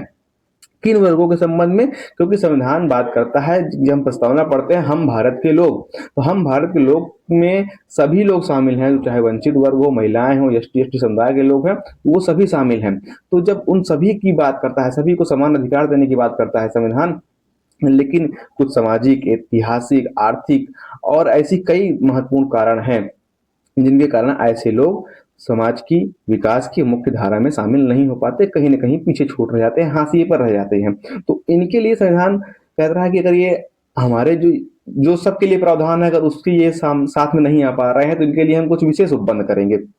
जैसे राजनीतिक समानता की बात की जाती है, तो राजनीतिक समानता वर्तमान में आज कैसी है, वर्तमान राजनीतिक समानता, जिसके पास धन बल है, जिसके पास बाहुबल है, वो चुनाव लड़ता है और बहुत प्रभावी रूप से मतलब सामने आ पाता है। लेकिन और कोई भी चुनाव लड़ना चाहता है, लेकिन उसके पास धन बल नहीं है, बाहुबल नहीं है, और वो ऐसे समुदाय से, बहुसंख्यक समुदाय से बिलोंग नहीं करता है, तो उसके लिए चुनाव लड़ना एक चुनौती होगी। तो उसके लिए क्या किया गया है, पंचायती चुनाव में एसटी एसटी समुदाय और महिलाओं के लिए अगर ऐसी चुनौती है, तो उनको एक तिहाई आरक्षण दिया गया है। तो यही प्रावधान, यही बातें, विशेष उपबंध ये जो किया गया है संविधान में, इसी पर है। तो हम प्रश्नों के माध्यम से महत्वपूर्ण प्रावधानों को समझने का प्रयास करेंगे और उन्हें तैयार करने का पूरी कोशिश करेंगे कि हम इसे तैयार कर लें और एकदम याद कर लें, क्योंकि यहाँ से जो आर्टिकल है, यहाँ से जो प्रावधान है, यहाँ से अक्सर प्रश्न देखने को मिलते हैं और बहुत ही हमें कंफ्यूज करते हैं। तो पहला प्रश्न आपका कथनों पर आधारित है। प्रश्न कह रहा है, निम्न कथनों पर विचार कीजिए। कथन एक है, अनुसूचित जातियों और अनुसूचित जनजातियों के लिए लोकसभा में सीटों का आरक्षण संविधान द्वारा प्रदान किया गया है। और कथन दूसरा कह रहा है कि यह प्रावधान संविधान के अनुच्छेद 330 के अंतर्गत है। सही उत्तर चुनना है आपको। आपके ऑप्शन है केवल एक, ऑप्शन बी केवल दो, ऑप्शन सी एक और दो दोनों, ऑप्शन डी न तो एक और न ही दो। तो बताइए कौन से स्टेटमेंट सही है? एक सही है, दोनों सही है, या फिर केवल एक सही है, या फिर केवल दो सही है? तो साथियों, संविधान में अनुसूचित जातियों और अनुसूचित जनजातियों के लिए लोकसभा में सीटों का आरक्षण संविधान द्वारा प्रदान किया गया है। यह प्रावधान संविधान के अनुच्छेद 330 के अंतर्गत है। दोनों स्टेटमेंट आपके सही हैं। और लोकसभा की बात हो रही है, तो लोकसभा में एसटी समुदाय के लिए, लोकसभा की अगर हम बात करें तो एससी समुदाय के लिए 84 सीट और एसटी समुदाय के लिए लगभग 47 सीटों का आरक्षण किया गया है, और यह अनुच्छेद 330 में है। तो दोनों स्टेटमेंट, पहला दूसरा, दोनों सही है। ऑप्शन सी आपका सही जवाब होगा। अनुसूचित जाति अनुसूचित जनजाति के लिए संविधान में आरक्षण का प्रावधान है, और यह प्रावधान संविधान के अनुच्छेद 330 के अंतर्गत है। आगे बढ़े, प्रश्न संख्या 1 के बाद हम बात करें प्रश्न संख्या 2 पर। यहाँ भी आपके कथन आधारित प्रश्न है, और दो कथन दिए गए हैं, दोनों पर आपको विचार करना है। पहला कथन कह रहा है कि अनुसूचित जाति एवं अनुसूचित जनजाति की सूची से संबंधित अंतिम अधिकार राष्ट्रपति के पास है, और दूसरा कथन कह रहा है कि इस सूची में परिवर्तन केवल संसद द्वारा किया जा सकता है। सही उत्तर आपको बताना है। आपके ऑप्शन केवल एक, केवल दो, एक और दो दोनों, न तो एक न ही दो। तो इन कथनों को जब आप पढ़ें ध्यान से, तो साथियों, पहला कथन बिल्कुल सही है। अनुसूचित जाति एवं अनुसूचित जनजाति की सूची से संबंधित अंतिम अधिकार राष्ट्रपति के पास है। जी हाँ, इससे संबंधित जो अधिकार है वो राष्ट्रपति के पास है। किसी राज्य के किसी समुदाय को अनुसूचित जाति या अनुसूचित जनजाति में शामिल करने का अधिकार राष्ट्रपति के पास है, और ऐसा राष्ट्रपति संबंधित राज्य के राज्यपाल के परामर्श से करता है। ये महत्वपूर्ण प्रावधान आप ध्यान में रखेंगे। और इससे संबंधित जो अनुच्छेद है वो अनुच्छेद ध्यान नहीं आ रहा, लेकिन अनुच्छेद 341 और 342 अनुसूचित जाति और अनुसूचित जनजाति के लिए यह प्रावधान करता है। इसे आप ध्यान में रखेंगे। लेकिन जो सूची बनकर तैयार होती है उसमें परिवर्तन का जो अधिकार है वो संसद के पास है, न कि विधानमंडल के पास है। तो इसमें आप कंफ्यूज नहीं रहेंगे। सूची में जो परिवर्तन है वो संसद द्वारा किया जाता है। तो स्टेटमेंट दूसरा भी आपका सही है, और प्रश्न का जो सही जवाब होगा ऑप्शन सी। दोनों स्टेटमेंट यहाँ पर आपके सही हैं। ऑप्शन सी प्रश्न का सही जवाब होगा। आगे बढ़ते हैं, प्रश्न संख्या 3 पर हम आते हैं। प्रश्न संख्या 3 भी स्टेटमेंट का प्रश्न है। दो स्टेटमेंट दिए हैं और आपको बताना है। निम्न कथनों पर विचार कीजिए। पहला कथन है राष्ट्रीय अनुसूचित जाति आयोग का प्रावधान अनुच्छेद 338 में है, ठीक है। और दूसरा कथन है कि राष्ट्रीय अनुसूचित जनजाति आयोग का जो प्रावधान है अनुच्छेद 338 ए में है। तो कौन सा आपका सही है, एक और दो दोनों, या फिर केवल एक? तो बताइए साथियों, आर्टिकल है, आर्टिकल आपको ध्यान रखना है, प्रावधान आपको ध्यान में रखने हैं। दोनों जो अनुच्छेद है संबंधित जो आर्टिकल है, दोनों संबंधित प्रावधान है, दोनों सही हैं। ऑप्शन सी आपका सही जवाब होगा। लेकिन यहाँ जो बात एक और ध्यान रखने वाली बात है कि राष्ट्रीय अनुसूचित जाति आयोग का प्रावधान अनुच्छेद 338 में है, जनजाति आयोग 338 ए में है। इसके लिए जो मूल संविधान में व्यवस्था थी, विशेष अधिकारी अनुच्छेद 338 के अंतर्गत विशेष अधिकारी की बात की गई थी। लेकिन फिर समय के साथ इसमें मांग और परिवर्तन के आधार पर जो परिस्थितियां बदली, तो उसमें सबसे पहले अनुसूचित जाति और अनुसूचित जनजाति के लिए एक आयोग बनाया गया। दोनों के लिए एक आयोग बनाया गया था पहले, फिर उसके बाद संविधान में परिवर्तन किया गया तो और दोनों के लिए अलग अलग आयोग बनाया गया। तो घटनाक्रम को भी आप ध्यान में रखेंगे कि मूल संविधान में क्या व्यवस्था थी, फिर दोनों के लिए एक आयोग बनाया गया, फिर अब दोनों के लिए अलग अलग आयोग की व्यवस्था 338 और 338 ए में की गई है।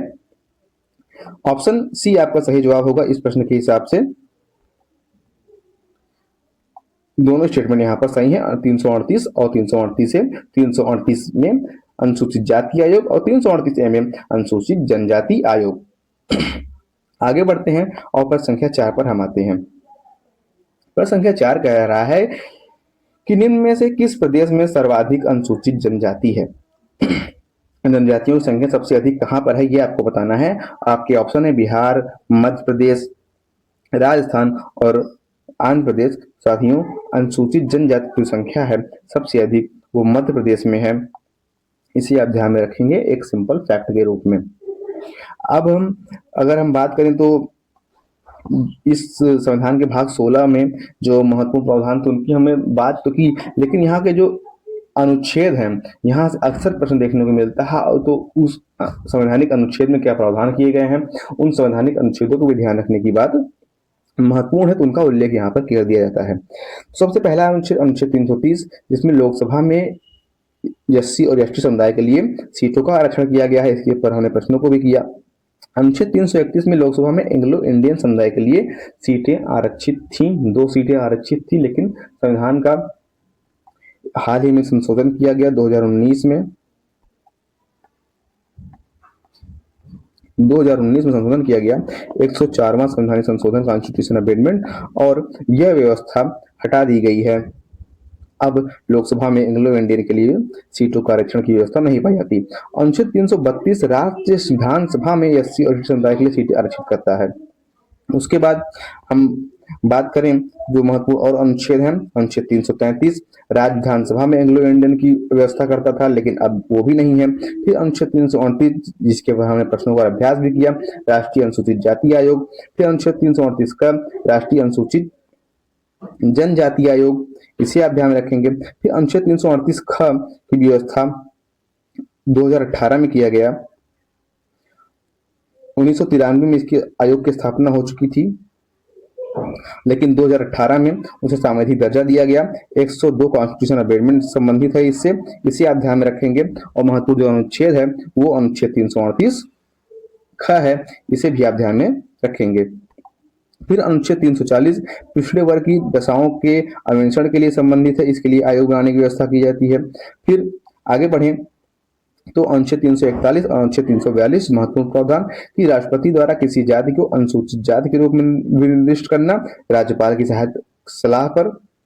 फिर अनुच्छेद 342 राष्ट्रपति किसी जाति को अनुसूचित जनजाति के रूप में निर्दिष्ट करना, वो भी राज्यपाल की सलाह पर संबंधित राज्य से, कि किसी समुदाय को अनुसूचित जाति और अनुसूचित जनजाति के रूप में जो सूची में शामिल करने का अधिकार है वो राष्ट्रपति के पास है, और संबंधित राज्य के राज्यपाल की सलाह पर ये ऐसा कर सकते हैं। तो महत्वपूर्ण अनुच्छेद है अनुच्छेद 341 और 342, इसे आप ध्यान में रखेंगे। ये था संविधान का भाग 16, उसके प्रावधान, उस पर आधारित प्रश्न जिनको हमने तैयार करने की कोशिश की, प्रश्नों का अभ्यास किया और महत्वपूर्ण प्रावधानों पर चर्चा की। आगे बढ़ते हैं और इस क्रम में हम बात करेंगे संविधान के भाग 17 पर, जिसमें राजभाषा के संबंध में प्रावधान किए गए हैं, और जो संबंधित अनुच्छेद है वो अनुच्छेद 343 से लेकर अनुच्छेद 351 पर संबंधित है। तो कौन कौन से महत्वपूर्ण अनुच्छेद हैं और कौन कौन से महत्वपूर्ण प्रावधान हैं, उनको तैयार करने का क्रम हमारा वही, हम प्रश्नों के अभ्यास से प्रावधानों को तैयार करने का प्रयास करेंगे। और प्रावधानों को इस तरह जब हम प्रश्नों के द्वारा तैयार करेंगे तो एग्जाम में हम जब बैठेंगे प्रश्नों को करने के लिए, तो जो प्रावधान आएंगे प्रश्नों के रूप में तो सामने आने वाले हैं, तो उनका अभ्यास पहले से हम करके तैयार रहेंगे और सही ऑप्शन का चुनाव एग्जाम हॉल में करके आएंगे, सही गोला भर के आएंगे और पूरे कॉन्फिडेंस के साथ भर के आएंगे। तो अब संविधान के भाग 17 पर हम प्रावधानों पर आधारित प्रश्नों का अभ्यास करते हैं। पहला प्रश्न कथनों पर आधारित है, आपको निम्नलिखित कथनों पर विचार करना है। कथन 1 कह रहा है कि संविधान के प्रारंभ से 15 वर्ष तक अंग्रेजी भाषा का प्रयोग संघ के आधिकारिक कार्यों में किया जाना था। और दूसरा कथन कह रहा है कि यह अवधि समाप्त होने के बाद अंग्रेजी का प्रयोग पूर्णतः समाप्त हो गया है। आपको सही उत्तर बताना है। दोनों कथनों पर जब पढ़ते हैं ध्यान से, तो कभी कभी कथन ऐसे लिखे रहते हैं कि सभी, पूर्णतः, केवल, अनिवार्य, तो इन शब्दों से भी हम प्रश्नों में गलत कथन या सही कथन का चुनाव कर सकते हैं। तो पहला स्टेटमेंट कह रहा है कि संविधान के प्रारंभ से 15 वर्षों तक अंग्रेजी का प्रयोग संघ के आधिकारिक कार्यों में किया जाना था। ये स्टेटमेंट बिल्कुल सही है। और यह अवधि समाप्त होने के बाद अंग्रेजी का प्रयोग पूर्णतः समाप्त हो गया है, ऐसा बिल्कुल नहीं है। अंग्रेजी का प्रयोग पूर्णतः समाप्त नहीं हुआ है। तो ऑप्शन ए, केवल एक कथन इसमें सही है और ऑप्शन ए आपका सही जवाब होगा। आगे बढ़ते हैं और राजभाषा जिस संविधान के भाग 17 में है उस पर संबंधित प्रश्नों पर आते हैं और प्रश्न संख्या 2 पर हम विचार करते हैं। प्रश्न संख्या 2 कह रहा है कि निम्न कथनों पर विचार करना है। कथन 1 कह रहा है कि राज्यों की राजभाषा राज्य विधानमंडल द्वारा निर्धारित की जाती है। दूसरा कह रहा है कि कोई राज्य हिंदी या अपनी किसी क्षेत्रीय भाषा को राजभाषा बना सकता है। सही कथन है केवल एक, केवल दो, एक और दो दोनों, या तो न एक और न ही दो। तो राज्यों पर राजभाषा के संबंध में क्या अधिकार है, इनकी बात की जा रही है। तो बताइए कौन सा कथन सही है। तो साथियों, अनुच्छेद 345 जो उपरोक्त जो दोनों कथन दिए गए हैं ये आपके अनुच्छेद 345 से संबंधित है, आर्टिकल 345 से संबंधित है, जिसमें राज्यों के पास ये अधिकार है कि राज्यों की राजभाषा राजधर्म निर्धारित की जाती है। तो पहला स्टेटमेंट सही है, कोई राज्य हिंदी या अपनी किसी क्षेत्रीय भाषा को राजभाषा बना सकता है, ये स्टेटमेंट भी सही है। तो ऑप्शन सी आपका सही जवाब होगा। 1 और 2 दोनों स्टेटमेंट सही हैं और संबंधित अनुच्छेद है वो अनुच्छेद 345 है। आगे बढ़ते हैं और हम आते हैं प्रश्न संख्या 2 के बाद प्रश्न संख्या 3 पर। प्रश्न संख्या 3 कह रहा है, यहाँ भी कथन है और दोनों कथन पर आपको विचार करना है। पहला कथन कह रहा है कि राजभाषा आयोग की सिफारिशों पर विचार के लिए संसद की एक समिति गठित की जाती है। कथन 2 कह रहा है कि इस समिति में केवल लोकसभा के सदस्य होते हैं। सही उत्तर है केवल 1, केवल 2, 1 और 2 दोनों, न तो 1 न ही 2। कथन प्रश्न 3 के जो कथन है दिए गए हैं, पहला कथन बिल्कुल सही है कि राजभाषा आयोग की सिफारिश पर विचार करने के लिए संसद एक समिति गठित की जाती है। इस समिति में केवल लोकसभा के सदस्य होते हैं, ये स्टेटमेंट गलत है। समिति में लोकसभा के साथ साथ राज्यसभा के सदस्य होते हैं और यह संसद की 30 सदस्यीय समिति होती है, जिसमें लोकसभा से 20 सदस्य और राज्यसभा से 10 सदस्य शामिल होते हैं। तो केवल लोकसभा के सदस्य शामिल होते हैं, ये स्टेटमेंट गलत है। तो केवल एक स्टेटमेंट में सही होगा, ऑप्शन ए इस प्रश्न का सही जवाब होगा। और आपको ध्यान रखने की क्या बात है कि जो संसद समिति गठित करती है राज्यसभा आयोग के लिए सिफारिशों पर, वो 30 सदस्यों की समिति होती है और उसमें 20 सदस्य लोकसभा से और 10 सदस्य राज्यसभा से होते हैं। तो संविधान के भाग 17 में जिस प्रकार से राजभाषा के बारे में बात की गई है, तो उनके संबंध में अगर हम बात करें तो संविधान की और कौन सा भाग है जहां पर भाषाओं की बात की गई है, तो महत्वपूर्ण रूप से ध्यान में आता है 8वीं अनुसूची में भाषाओं के संबंध में प्रावधान किया गया है, जिसमें वर्तमान में 22 भाषाएं हैं। इसकी चर्चा अलग से प्रश्न के माध्यम से नहीं बल्कि अलग से चर्चा की जा रही है। वर्तमान में वहां पर 8वीं अनुसूची आप ध्यान में रखेंगे, 8वीं अनुसूची आपको ध्यान में रखना है, जिसमें वर्तमान में भी 22 भाषाएं हैं। मूल संविधान में लगभग 14 भाषाएं थी और समय समय पर इसमें संशोधन किया गया। तो उस महत्वपूर्ण संशोधनों से प्रश्न भी यहाँ पर आपको देखने को मिलते हैं। अगर हम उनकी चर्चा करें संशोधनों की, जिन्हें आपको ध्यान में रखना आवश्यक है, तो सबसे पहले 21वां संविधान संशोधन था, कॉन्स्टिट्यूशन अमेंडमेंट 21वां, जिसमें सिंधी भाषा को जोड़ा गया। उसके बाद 71वां कॉन्स्टिट्यूशन अमेंडमेंट है, जिसके तहत आप ट्रिक से याद रखिए, नेपाली, मणिपुरी और कोंकणी को जोड़ा गया, अर्थात नमक। उसके बाद जो महत्वपूर्ण संविधान संशोधन था वो 92 कॉन्स्टिट्यूशन अमेंडमेंट है और इसे भी आप ट्रिक से याद रखेंगे, वो है बोडो मास। इसका आशय है बोडो भाषा, डोगरी भाषा, मैथिली भाषा और संथाली भाषा को इसमें जोड़ा गया।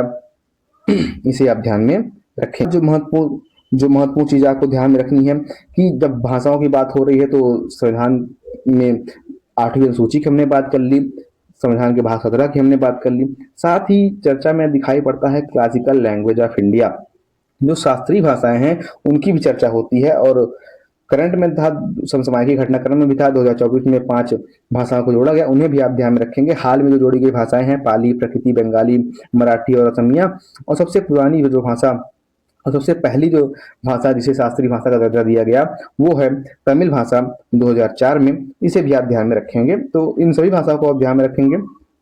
शास्त्रीय भाषा 8वीं अनुसूची में शामिल 22 भाषाएं और संविधान के भाग 17 में राजभाषा आयोग, राजभाषा समिति और संबंधित जो प्रावधान है उन्हें भी आप ध्यान में रखेंगे। तो इस प्रकार से संविधान के भाग 17 की चर्चा हमने की।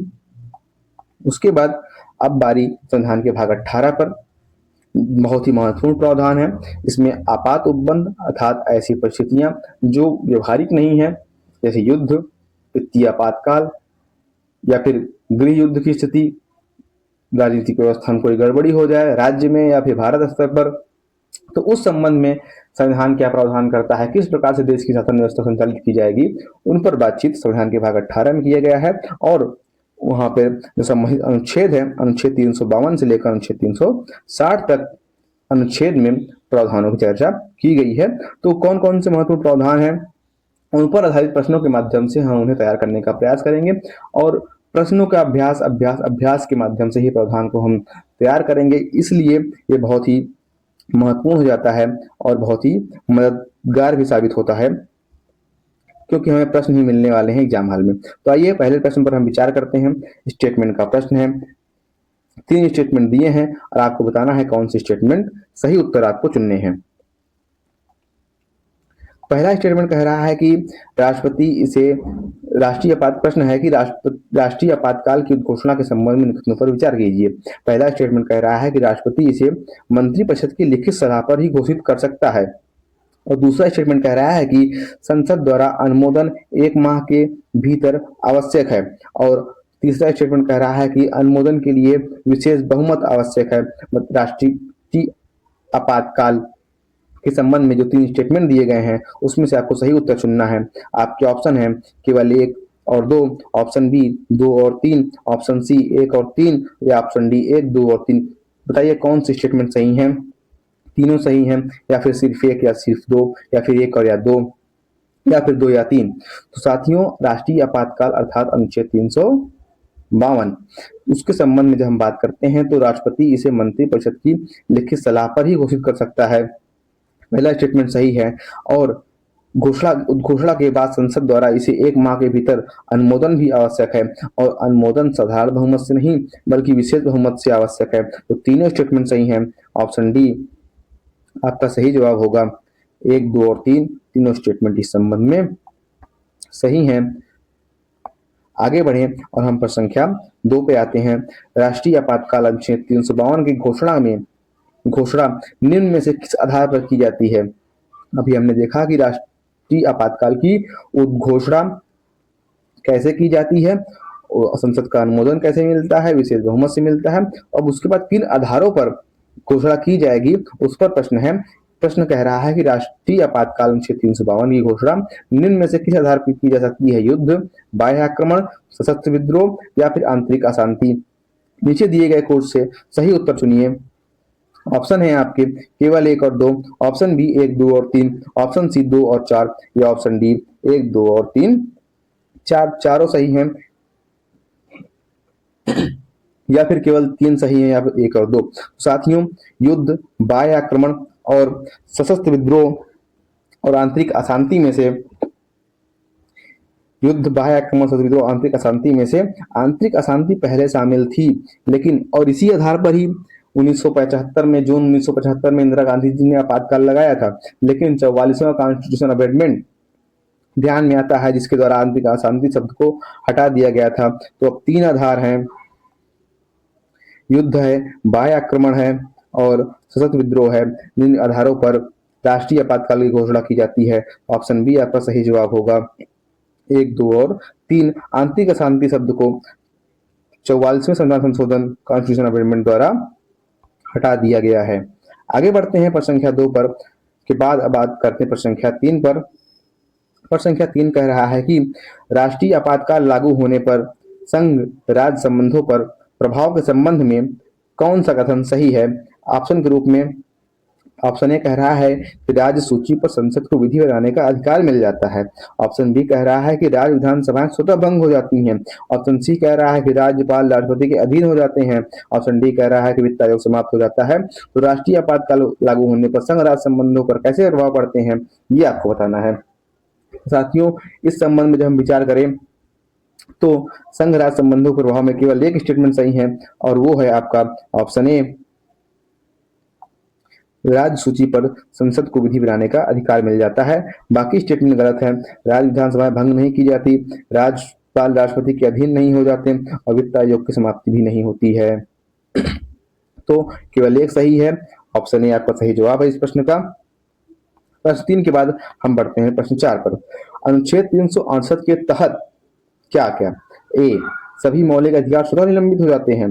बी, केवल अनुच्छेद 19 स्वतः निलंबित होता है, सी अनुच्छेद 21 निलंबित हो जाता है, या फिर डी न्यायालय का अधिकार समाप्त हो जाता है। बताइए क्या होता है अनुच्छेद 358 के तहत? बहुत ही इंपॉर्टेंट अनुच्छेद है अनुच्छेद 358 और अनुच्छेद 359 राष्ट्रीय आपातकाल के संबंध में। तो साथियों, अनुच्छेद 358 के तहत केवल अनुच्छेद 19 स्वतः निलंबित होता है। यह स्टेटमेंट बिल्कुल सही है। यही इस प्रश्न का सही जवाब होगा, ऑप्शन बी, केवल अनुच्छेद 19 स्वतः निलंबित होता है। अन्य मौलिक अधिकारों का निलंबन भी राष्ट्रपति कर सकते हैं, लेकिन अनुच्छेद 359 के तहत वो भी 20 और 21 को छोड़कर। तो ये दोनों महत्वपूर्ण अनुच्छेद आप ध्यान में रखेंगे, अनुच्छेद 358 और अनुच्छेद 359। आगे बढ़े, प्रश्न संख्या 5 पर आते हैं कि राज्य आपातकाल अर्थात अनुच्छेद 356 के संबंध में कथन 1, यह राज्यपाल की रिपोर्ट या अन्य स्रोत से जानकारी पर लगाया जा सकता है। कथन 2, संसद की स्वीकृति 2 माह के भीतर आवश्यक है। कथन 3, इसकी अधिकतम अवधि 3 वर्ष हो सकती है। इस पर आप बताइए, सही उत्तर चुनिए। केवल 1 और 2 सही है, केवल 2 और 3 सही है, केवल 1 और 3 सही है, या ऑप्शन डी 1, 2 और तीनों सही है। साथ ही जब हम राज्य आपातकाल की बात करते हैं अनुच्छेद 356 के अंतर्गत, तो पहला स्टेटमेंट बिल्कुल सही है। पहला स्टेटमेंट बिल्कुल सही है कि राज्यपाल की रिपोर्ट या अन्य स्रोत या जानकारी के आधार पर लगाया जा सकता है। दूसरा भी सही है कि संसद की स्वीकृति 2 माह के भीतर आवश्यक है। तीसरा भी सही है कि इसकी अधिकतम अवधि 3 वर्ष तक हो सकती है। राष्ट्रपति शासन या फिर राज्य आपातकाल 356 के अंतर्गत अधिकतम 3 वर्ष हो सकती है, बल्कि इसे जो है अधिकतम 3 वर्ष तक हो सकती है जब संसद 6 माह पर इसकी पुनः अनुमोदन करके स्वीकृति जारी करे। तो इस आधार पर 3 वर्ष हो सकती है। तो तीनों स्टेटमेंट यहाँ पर सही है। और उद्घोषणा के बाद 2 माह की पर संसद की स्वीकृति आवश्यक है, ये भी सही है। और राष्ट्रपति राज्यपाल के रिपोर्ट के आधार पर या फिर अन्य स्रोतों द्वारा अगर उसे ऐसा महसूस होता है, ऐसी जानकारी मिलती है कि राज्य में जो शासन है वो संवैधानिक अनुबंधों के अनुसार, केंद्र के दिशा निर्देशों के अनुसार नहीं चलाया जा रहा है, तो राज्य आपातकाल या राष्ट्रपति शासन की घोषणा की जा सकती है। तो तीनों स्टेटमेंट यहाँ पर सही होंगे। ऑप्शन डी आपका सही जवाब होगा। 1, 2 और 3 तीनों स्टेटमेंट यहाँ पर सही हैं। आगे बढ़ते हैं और प्रश्न संख्या 6 कथन और कारण का क्वेश्चन है, आपको बताना है। कथन ए कह रहा है कि राज्य आपातकाल लागू होने पर राज्य विधानसभा स्वतः भंग हो जाती है, क्योंकि जब आप कारण का प्रश्न करें कथन और कारण का, तो कथन पढ़ने के बाद जब आप कारण पर आए तो एक क्यों कीवर्ड जरूर ऐड करें, इससे आपको स्पष्ट हो जाएगा कि कारण कथन से संबंधित है या नहीं। तो राज्य आपातकाल लागू होने पर राज्य विधानसभा स्वतः भंग हो जाती है, क्योंकि राष्ट्रपति राज्य विधानसभा को निलंबित अवस्था में भी रख सकता है। तो साथियों, इसमें विधानसभा स्वतः भंग हो जाती है, ये स्टेटमेंट कथन जो है गलत है। कारण सही है, राष्ट्रपति राज्य विधानसभा को निलंबित अवस्था में रख सकता है। तो कथन गलत है, कारण सही है। तो कौन सा आंसर आपका सही होगा? ए गलत, आर सही। ऑप्शन डी आपका सही जवाब होगा। ए गलत है और आर सही है। आगे बढ़ते हैं और आते हैं हम प्रश्न संख्या 6 के बाद प्रश्न संख्या 7 पर।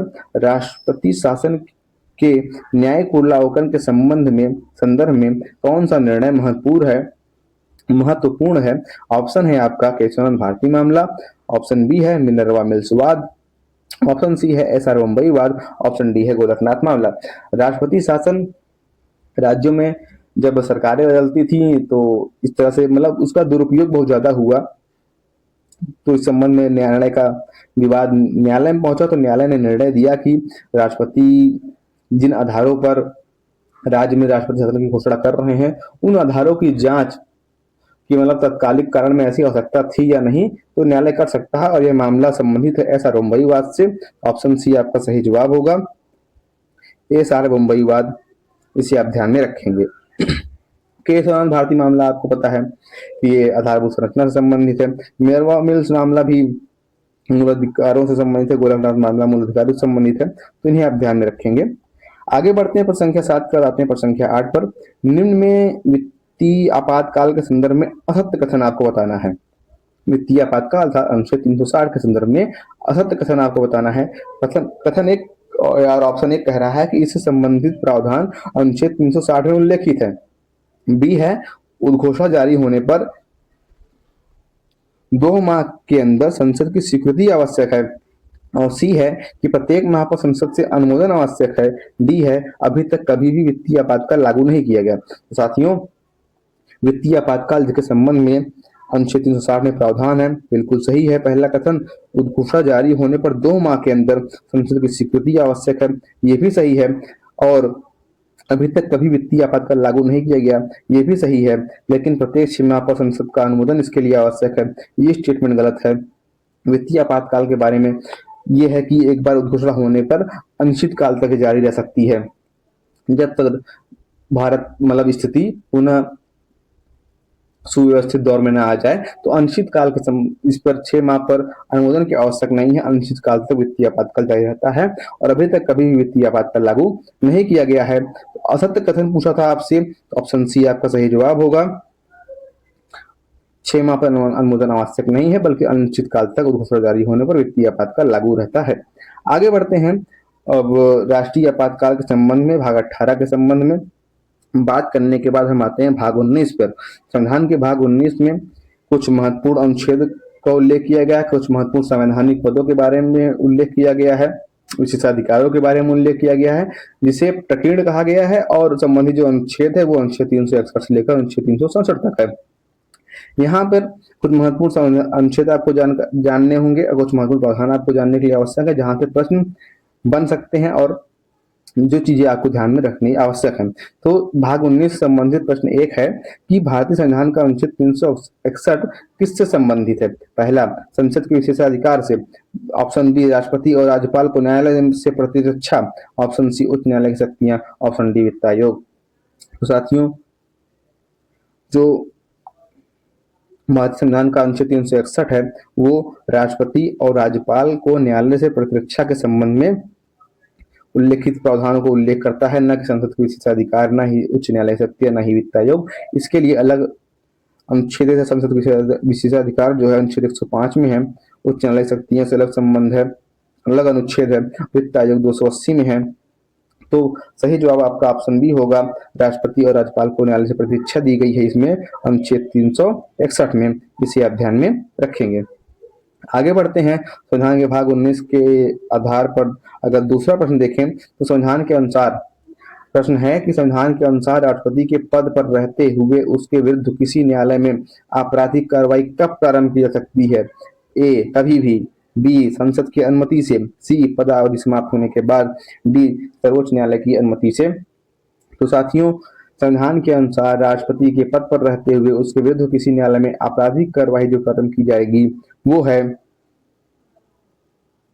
पदावधि समाप्त होने के बाद। ऑप्शन सी आपका सही जवाब होगा, पदावधि समाप्त होने के बाद। लेकिन दीवानी कार्रवाई सूचना देकर 2 महीने पूर्व सूचना देकर उसके संबंध में किया, तो केवल आपराधिक कार्रवाई संबंध जो कार्रवाई होती है वो पदावधि समाप्त होने के बाद की जाएगी, इसे आप ध्यान में रखेंगे। तो ये थे भाग 19 के संबंध में कुछ महत्वपूर्ण प्रावधान। अब बारी संविधान के भाग 20 की। बहुत ही महत्वपूर्ण संविधान का बहुत ही महत्वपूर्ण भाग है और इसमें संविधान का संशोधन के संबंध में बात की गई है। अर्थात संशोधन की बात इसलिए की गई है कि भारतीय संविधान को जीवन दस्तावेज कहा जाता है। जब संविधान निर्माण हो रहा था संविधान सभा के द्वारा, तो उस समय की जो परिस्थितियां थी, उस समय के जो दौर थे, उस समय के हिसाब से कानून बनाए गए, नियमों को बनाया गया और अनुच्छेद में प्रावधानों को शामिल किया गया। लेकिन संविधान सभा ने यह व्यवस्था भी की कि बाद के समय में परिस्थितियां कुछ और होंगी, तो उस समय के हिसाब से कानून का परिवर्तन किया जा सके, संविधान का परिवर्तन किया जा सके, और उसके लिए संविधान संशोधन की व्यवस्था की गई। अनुच्छेद 368 इस संबंध में प्रावधान करता है। तो हम प्रश्नों के माध्यम से जो महत्वपूर्ण प्रावधान है इस संबंध में उनको करने का प्रयास करेंगे और समझने का प्रयास करेंगे, और एक एक प्रश्न आप तैयार रखिए, क्योंकि संविधान संशोधन बहुत ही महत्वपूर्ण है और यहाँ से अक्सर हमें प्रश्न देखने को मिलता है। तो प्रश्न एक कह रहा है कि संविधान संशोधन विधेयक संसद के किस सदन में प्रस्तुत किया जा सकता है? ऑप्शन ए केवल लोकसभा, ऑप्शन बी केवल राज्यसभा, ऑप्शन सी किसी भी सदन में, या ऑप्शन डी संयुक्त बैठक में। साथियों, जब हम संविधान संशोधन की बात करते हैं तो इस संबंध में संसद के दोनों सदनों की शक्तियां समान है, लोकसभा और राज्यसभा की शक्तियां समान है। तो इस संबंध में ऑप्शन सी आपका सही जवाब होगा कि संविधान संशोधन विधेयक किसी भी सदन में प्रस्तुत किया जा सकता है, लोकसभा में भी, राज्यसभा में भी। संयुक्त बैठक का प्रावधान संविधान संशोधन के लिए नहीं होता, इसे भी आप ध्यान में रखेंगे। आगे बढ़ते हैं प्रश्न संख्या 2 के बाद हम प्रश्न संख्या 1 के बाद प्रश्न संख्या 2 पर कथन का आधार प्रश्न है। प्रश्न कह रहा है कि निम्नलिखित कथनों पर विचार कीजिए। 1, संविधान संशोधन विधेयक संसद के किसी भी सदन में प्रस्तुत किया जा सकता है। दूसरा, इस विधेयक को पारित करने के लिए संयुक्त बैठक का प्रावधान है। नीचे दिए गए कोड से सही उत्तर चुनिए। साथ ही अभी हमने संविधान संशोधन के बारे में बात की। इसे संविधान संसद के किसी भी सदन में प्रस्तुत किया जा सकता है, बिल्कुल सही स्टेटमेंट है। लेकिन इस विधेयक को पारित करने के लिए संयुक्त बैठक का प्रावधान नहीं है, तो स्टेटमेंट 2 गलत होगा, केवल एक स्टेटमेंट सही है। ऑप्शन ए आपका सही जवाब होगा, केवल एक सही है। संविधान संशोधन से संबंधित जो विधेयक होता है उस पर अगर लोकसभा राज्यसभा में विवाद हो जाए तो अनुच्छेद 108 के अंतर्गत जो संयुक्त बैठक का प्रावधान है वो इस संबंध में नहीं किया जाता। और एक विधेयक है जिसके संबंध में नहीं किया जाता, आप बताइए कौन सा विधेयक है जिसके संबंध में संयुक्त बैठक का प्रावधान नहीं किया जाता? कमेंट में जवाब दीजिएगा तड़ातड़। और हम आगे बढ़ते हैं, प्रश्न संख्या 3 पर आते हैं। प्रश्न संख्या 3 कह रहा है कि भारतीय संविधान के प्रथम संविधान संशोधन विधेयक कब लाया गया था? आपके ऑप्शन है 1950, 1951, 1955, 1958। तो साथियों, जो प्रथम संविधान संशोधन विधेयक लाया गया था वो 1951 में लाया गया था। और इससे संबंधित जो विधेयक था 9वीं अनुसूची में शामिल किया गया था संविधान में। तो 1951 में प्रथम संविधान संशोधन विधेयक लाया गया, फर्स्ट कॉन्स्टिट्यूशन अमेंडमेंट इन 1951। और 9th शेड्यूल जो है कॉन्स्टिट्यूशन की वो ऐड की गई, इसे आप ध्यान में रखेंगे। आगे बढ़ते हैं, प्रश्न संख्या 3 के बाद प्रश्न संख्या 4 पर आते हैं हम। प्रश्न संख्या 4 कह रहा है कि भारतीय संविधान में 9वीं अनुसूची प्रवर्धित हुई प्रथम संविधान संशोधन से, 9वें संविधान संशोधन से, 42वें संविधान संशोधन से, या डी इनमें से कोई नहीं। तो अभी हमने इसकी बात की, जो भारतीय संविधान में 9वीं अनुसूची शामिल की गई वो प्रथम संविधान संशोधन के माध्यम से 1951 में शामिल की गई, इसे आप ध्यान में रखेंगे। ऑप्शन ए आपके प्रश्न का सही जवाब होगा। प्रथम संविधान संशोधन के माध्यम से संविधान में 9वीं अनुसूची प्रवर्धित की गई या शामिल की गई। आगे बढ़ते हैं, प्रश्न संख्या 5 पर आते हैं। प्रश्न संख्या 5 कथन आधारित प्रश्न है। कथनों को पढ़ लेते हैं पहले, निम्नलिखित कथनों पर विचार कीजिए। कथन 1 कह रहा है कि संघ और राज्यों के बीच विधायी शक्तियों के वितरण में संशोधन के लिए राज्यों की स्वीकृति आवश्यक है। नागरिकता से कथन 2 कह रहा है कि नागरिकता से संबंधित प्रावधान में संशोधन के लिए राज्यों की स्वीकृति आवश्यक है। नीचे दिए गए खूब सही उत्तर चुनिए, 1, 2 या फिर दोनों सही हैं, या फिर ना एक सही है ना तो 2। तो साथियों, संविधान संशोधन में ऐसी व्यवस्था की गई है कि जो प्रावधान संघ और राज्यों के बीच संबंधित हो, अर्थात संघीय प्रावधान है, जो संघ और राज्यों के संबंध को प्रभावित करने वाले प्रावधान है, उनमें अगर संशोधन करना होगा तो कम से कम आधे राज्यों की स्वीकृति आवश्यक होगी। तो पहला स्टेटमेंट बिल्कुल सही है, लेकिन जो दूसरा स्टेटमेंट है कि नागरिकता से संबंधित जो प्रावधान में संशोधन के लिए राज्यों की स्वीकृति आवश्यक है, ऐसा नहीं है, ये स्टेटमेंट गलत है। तो केवल एक स्टेटमेंट आपका सही होगा, ऑप्शन ए आपका सही होगा।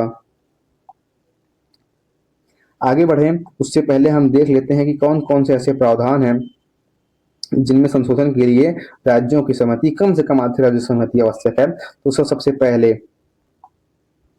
राष्ट्रपति के निर्वाचन से संबंधित प्रावधान अर्थात अनुच्छेद 54 और 55 में संशोधन करना होगा, तो राज्यों की सहमति आवश्यक होगी।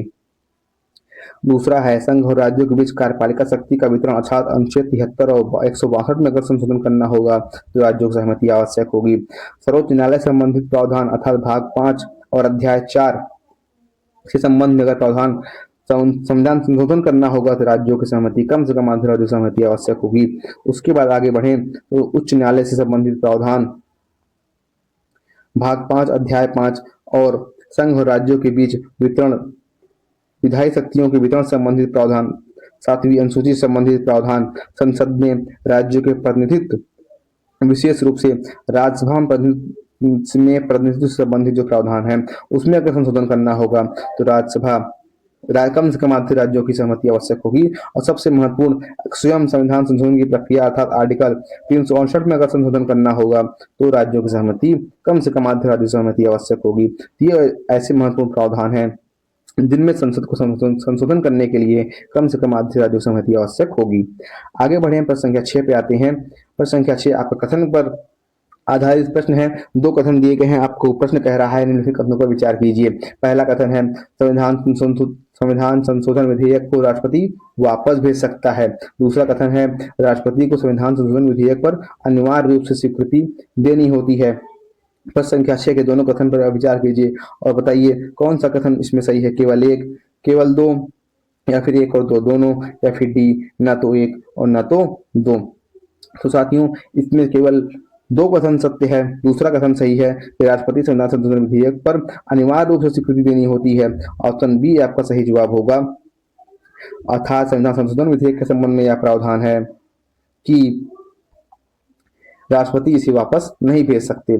आगे बढ़े तो प्रश्न संख्या 6 के बाद आते हैं प्रश्न संख्या 7 पर। प्रश्न संख्या 7 कह रहा है कि निम्न में से किस संविधान संशोधन को लघु संविधान कहा जाता है। अर्थात किस संविधान संशोधन को लघु संविधान कहा जाता है। अर्थात इतना बड़ा व्यापक संशोधन किया गया संविधान में कि उसे पूर्ण रूप से एक लघु संविधान का दर्जा दिया जाता है। आपके ऑप्शन है 42वां constitution amendment, 42nd constitution amendment, 44th constitution amendment, 46th constitution amendment, या फिर डी इनमें से कोई नहीं। बताइए कौन सा जवाब होगा। तो साथियों 42वां संविधान संशोधन इंदिरा गांधी जी की सरकार में 1976 में किया गया।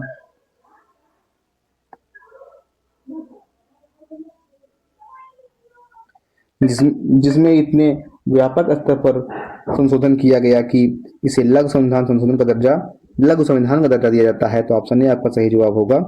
42nd कॉन्स्टिट्यूशन अमेंडमेंट इसे लघु संविधान क्या कहा जाता है, 1976 में किया गया इंदिरा गांधी जी की सरकार में। आगे बढ़ते हैं प्रश्न संख्या 8 पर हम आते हैं और प्रश्न संख्या 8 कह रहा है कि कौन से संविधान संशोधन द्वारा मतदान की आयु को 21 वर्ष से घटाकर 18 वर्ष किया गया। जो समय समय पर महत्वपूर्ण संविधान संशोधन हुए हैं और किन प्रावधानों में संशोधन किया गया उनको भी आपको ध्यान में रखना है। तो कौन सा संविधान संशोधन जिसके द्वारा मतदान की आयु को 21 वर्ष से घटाकर 18 वर्ष किया गया।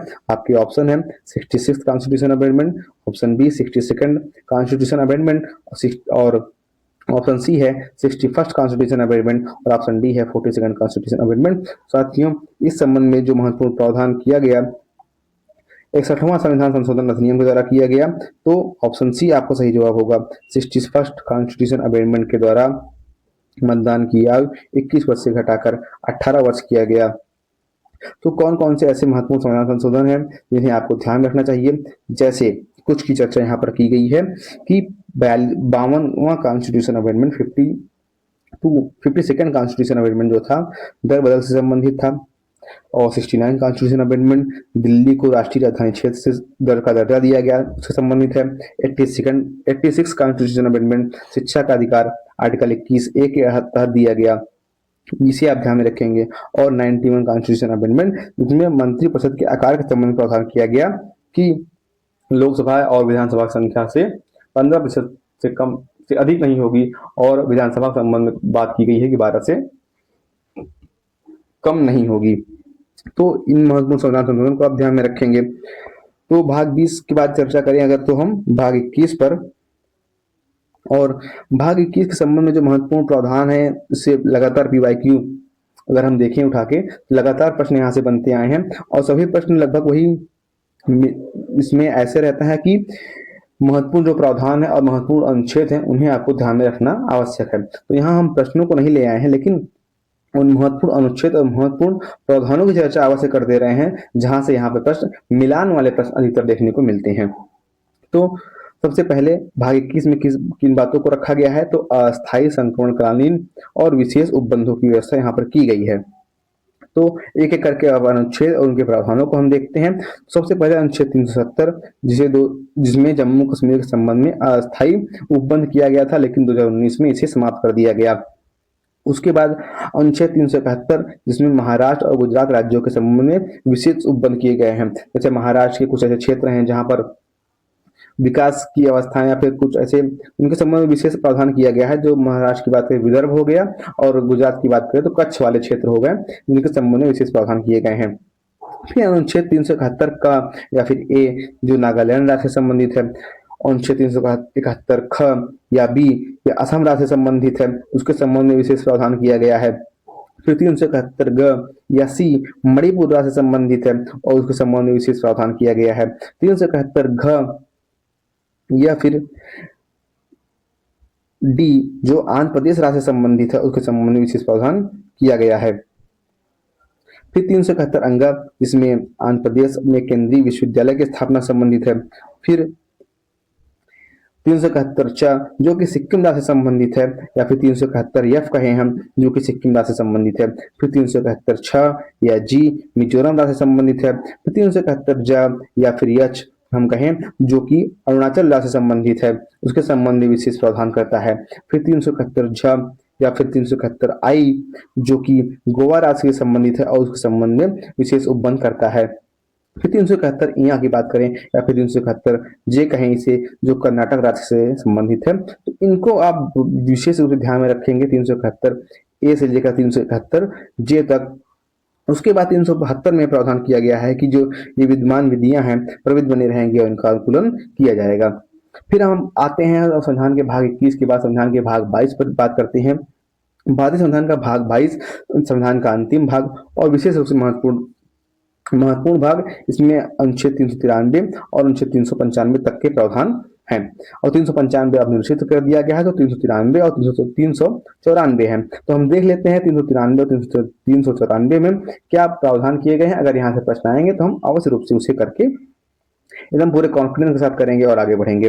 393 में यह प्रावधान कहा है, 393 जो अनुच्छेद है इसमें कहा गया है कि इस संविधान जिसकी हमने अभी तक चर्चा की, आप लगातार अगर क्लास करते आए हैं तो भाग 1 से लेकर भाग 22 तक की जो हमने चर्चा की, इस संविधान की को कॉन्स्टिट्यूशन ऑफ इंडिया और भारत का संविधान कहा जाएगा। ऐसा प्रावधान 393 में किया गया है। और फिर 394 यह बताता है कि संविधान कब लागू हुआ, और इसमें आपको विशेष रूप से ध्यान रखना है कि अधिकांश जो प्रावधान है वो 26 जनवरी 1950 को लागू हुए और कुछ महत्वपूर्ण प्रावधान जैसे नागरिकता चुनाव आदि से जुड़े प्रावधान 26 नवंबर 1949 को ही लागू कर दिए गए थे, जिस दिन संविधान को आत्मर्पित किया गया। 26 नवंबर 1949 जिसे हम संविधान दिवस के रूप में भी मनाते हैं।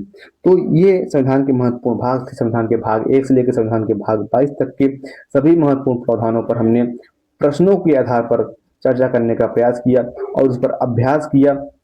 और अभ्यास इसलिए जरूरी है प्रश्नों का क्योंकि अगर हम ऐसे प्रकट करें अपने भावों को तो करत करत अभ्यास थे जड़मत होत सुजान रसरी आवत जात है और सिल पर पड़त निशान। रेसे की और सूत की अगर जो रस्सी होती है वो बार बार निरंतर अपने प्रयत्न से चट्टान पर अपने निशान छोड़ सकती है, तो आप प्रश्नों के लगातार अभ्यास से प्रावधानों को तैयार कर सकते हैं बहुत ही आसानी तरीके से। तो महत्वपूर्ण बात अब आपसे कि इस प्रकार से हमने संविधान का जो पूरा भाग था संविधान के भाग 1 से लेकर भाग 22 तक, विशेष रूप से हम यह नहीं कहा कि हमने सब कंप्लीट कर लिया, लेकिन जो महत्वपूर्ण प्रावधान थे जहां से पीवाईक्यू के प्रश्न मतलब प्रीवियस ईयर के प्रश्न देखे जाते थे, उन महत्वपूर्ण प्रावधानों पर हमने चर्चा की और उन पर प्रश्नों का अभ्यास किया। तो विशेष रूप से आप जब एक बार 2 बार 3 बार इस पूरे क्लास को देखेंगे, प्रश्नों को तैयार करने का प्रयास करेंगे, तो विशेष रूप मदद आपको लाभ मिलेगा एग्जाम हॉल में। साथियों बहुत बहुत धन्यवाद आप लोगों का और बहुत बहुत धन्यवाद आप लोगों का। आप बिल्कुल शेयर कीजिएगा ये क्लास को अपने मित्रों के साथ। और भारतीय राज्य व्यवस्था का जो संपूर्ण रिवीजन कराया गया है, महत्वपूर्ण अनुच्छेद और महत्वपूर्ण अवधारणाओं की चर्चा की गई है इसमें, और जो प्रकार से आप एग्जाम में प्रश्न मिलते हैं, कथन कारण के प्रश्न हो, स्टेटमेंट के प्रश्न हो या फिर सीधे व लाइनर प्रश्न हो, उनकी चर्चा इसमें की गई है। पूरी क्लास आपकी जो पीडीएफ है वो आपको शेयर की कर दी जाएगी टेलीग्राम चैनल पर। तो एक बार फिर से आप सभी लोग का बहुत बहुत धन्यवाद और जय हिंद मित्रों। बहुत लक्ष्यम बहुत जीवन अस्ति। हमारा लक्ष्य इस प्रकार से हम निर्धारित कर लें जिस प्रकार से हम जीवन के लिए अपने जीवन के लिए कुछ भी करने को तैयार हैं, उस प्रकार से हम अपने लक्ष्य के लिए भी कुछ करने को तैयार हैं। तो इस प्रकार से निरंतर लगे रहेंगे, डटे रहेंगे और भविष्य के अधिकारी का जो सपना है उसे साकार करके हम संतुष्ट होंगे।